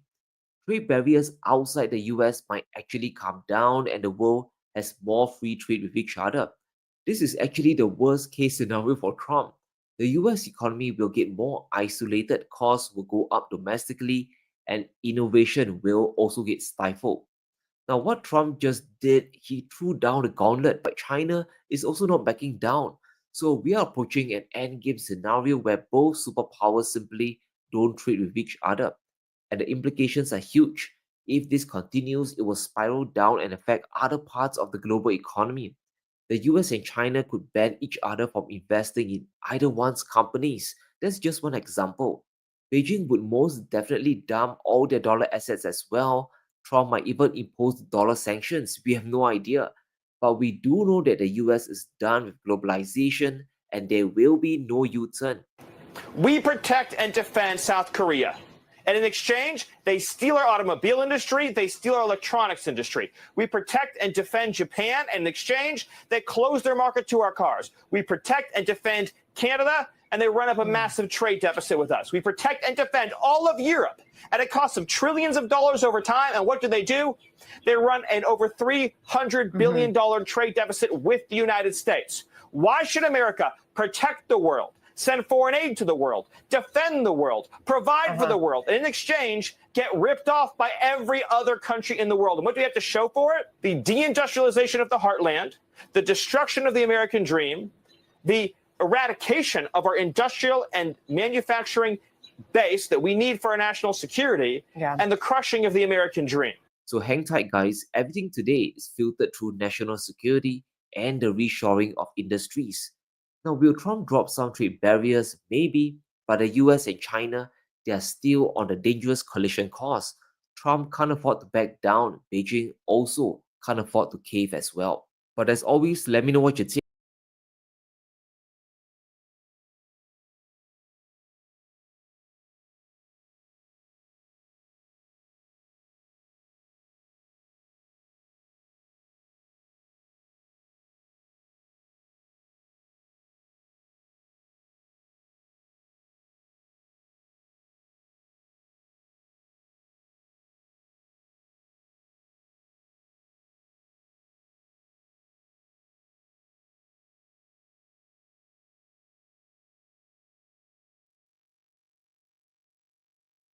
Thanks, Caroline.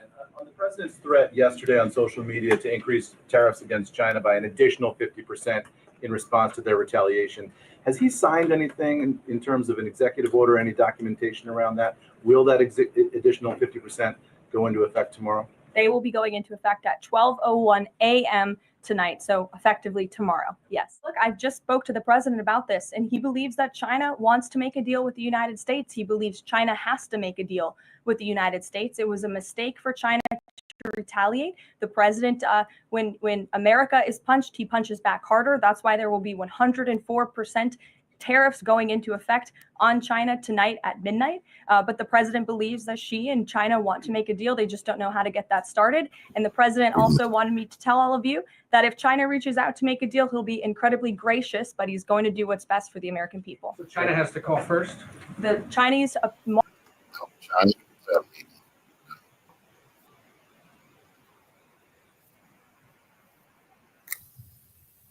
104% tariffs on China. Okay.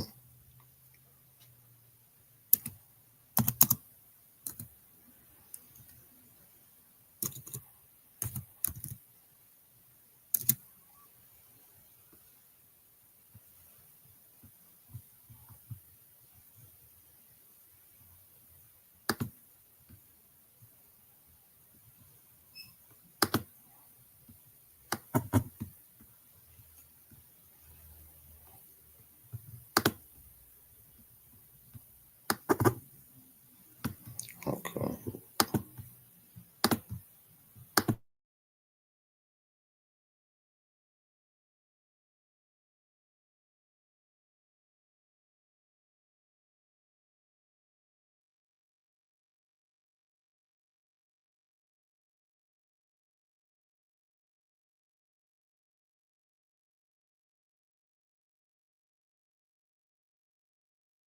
So we are witnessing a massive meltdown in the markets, and if you think last Friday was bad, this week could destroy the retirement savings of everyone around the world.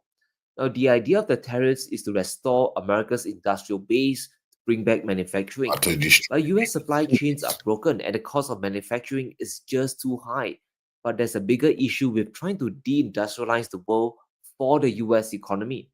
Trump's trade war is going to damage America's biggest thriving sector.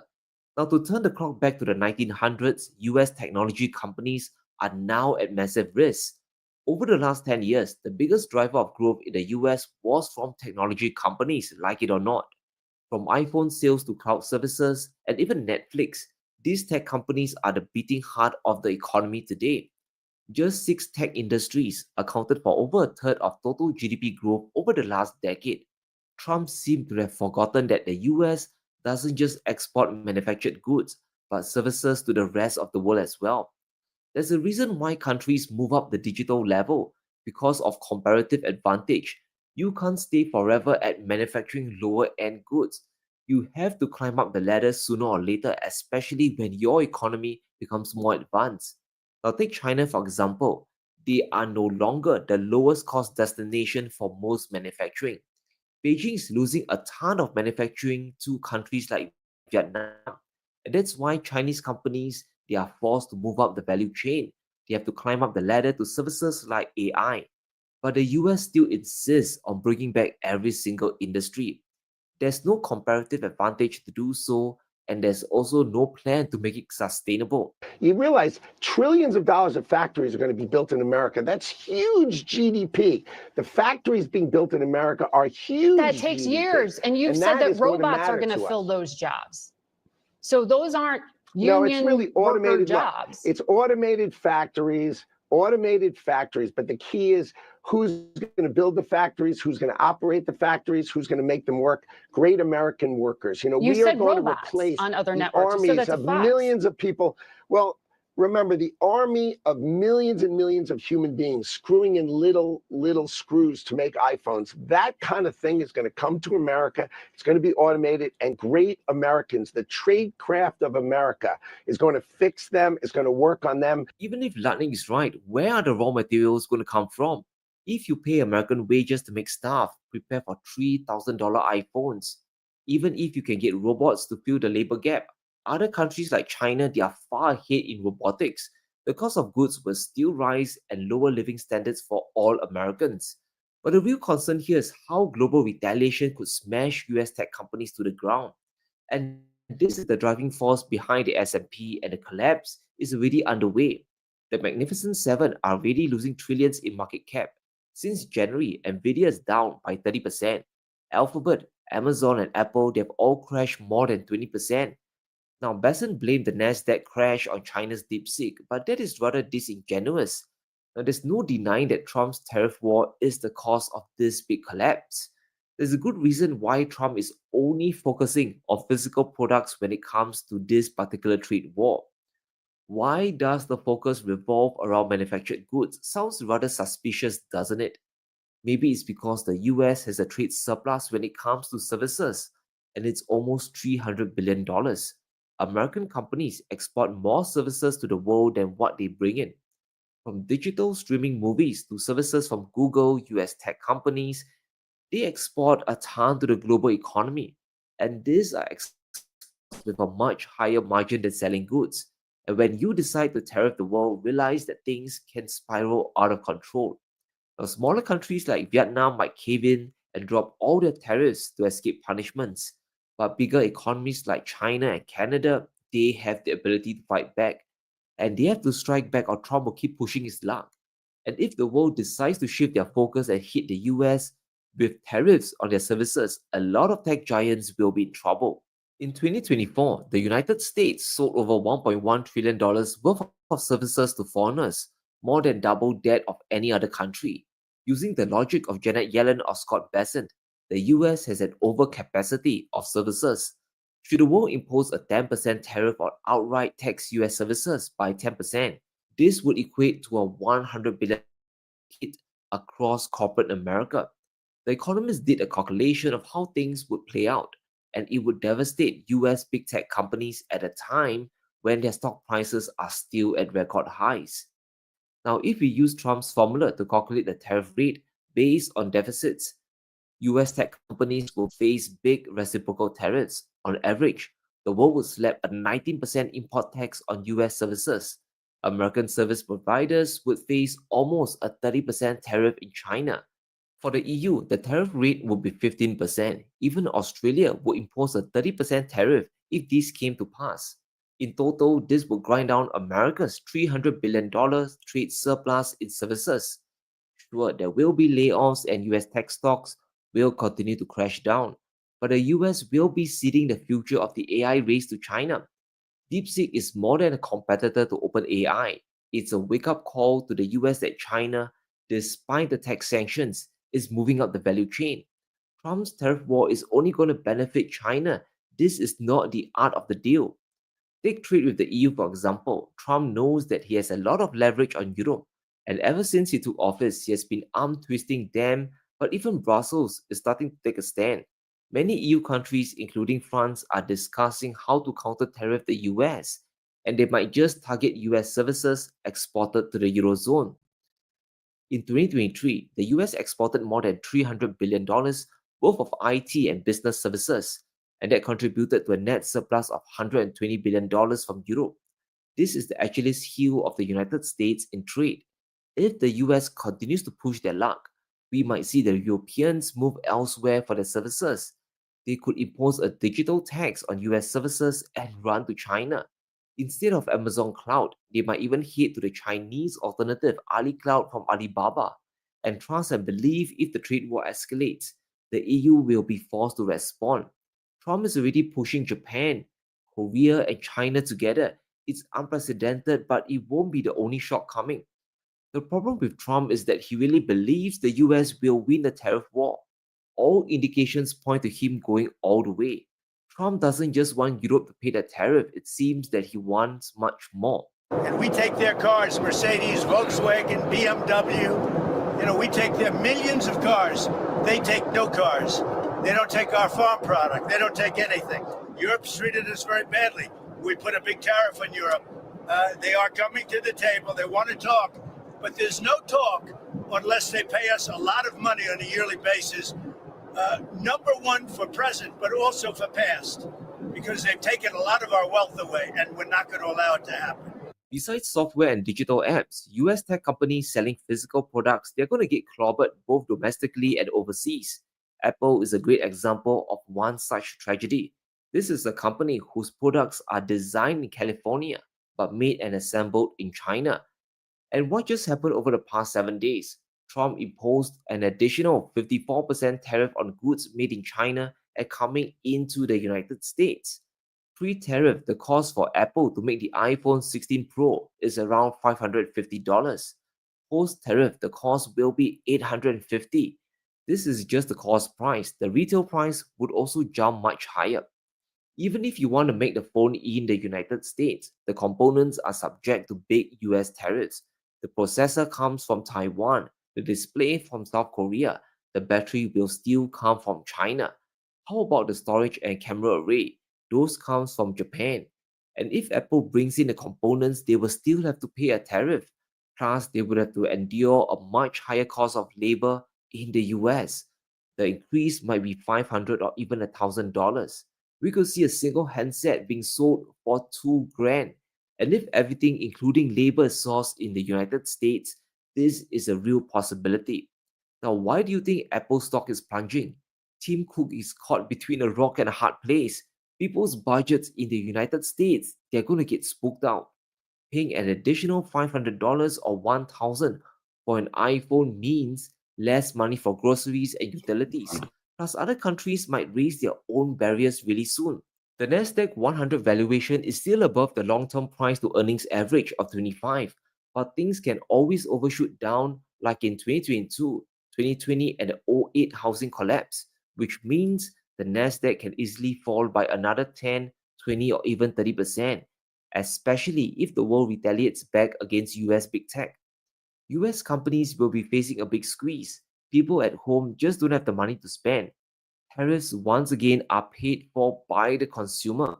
Companies might absorb some of it, but they still pass the bulk of it down to American consumers. Now, how big will the impact be to the US consumer? Well, a major US bank, JP Morgan, now has a concrete answer to this. Trump's cumulative tariff hikes the total amount to 22%. This is the largest US tax increase since 1968. Simply put, people have less money in their wallets because tariffs are a form of taxation. No wonder their odds of a US recession is 60%. People just don't have enough money left to spend. So their discretionary spending, especially on tech products and services, could come crashing down real hard. So everything depends on Trump now. If he decides to ramp up the tariffs, he will push the world towards retaliation and greater escalation. And this is how crazy the markets and the economy have become, all reliant on just one man. Trump just issued a new statement and he's determined to tariff the world to the bitter end. And according to him, oil prices are down, interest rates are down, food prices are down, and there's no inflation. Now, firstly, oil prices and bond yields are down because we are sliding down into a recession. Demand has dropped. But the craziest statement is how the US is bringing in billions of dollars a week from countries on the tariffs. But it's not the exporters paying, but the American consumers themselves. This is a peek into the psychology of Trump, who still thinks he's winning, which means the tariffs are going to stay and the squeeze is still on for US big tech. But of course, this poses a big problem for US tech companies that are supposed to invest a ton of money into the country. The majority of new investments coming into the US are tied to big tech. And if we combine Apple, Project Stargate, Nvidia, and Microsoft, we have well over $1 trillion that are still up in the air. And we must repeat, this amount is not confirmed. If the tariffs continue and US consumers gets decimated, would it really make sense to double down on the American market? The Apple investment would add another 20,000 jobs, while Stargate will provide 200,000 jobs. But big tech follows where the money is. If the world decides to punish US exports, the tech giants could move their origin of exports to other countries, basically manufacture and provide services outside of the US. We could really see things backfire here. Apple might shift their focus to other markets that don't have any trade barriers. The model could be made in China and sold everywhere else except the US. Now, Trump wants to bring back American manufacturing, that much is clear. But he shouldn't forget about the potential blowback effects to the tech giants, because those are the only companies where the US still has an advantage against the world and China. But let me know what you think. Will the US doom their own tech sector? Coffee. Follow me.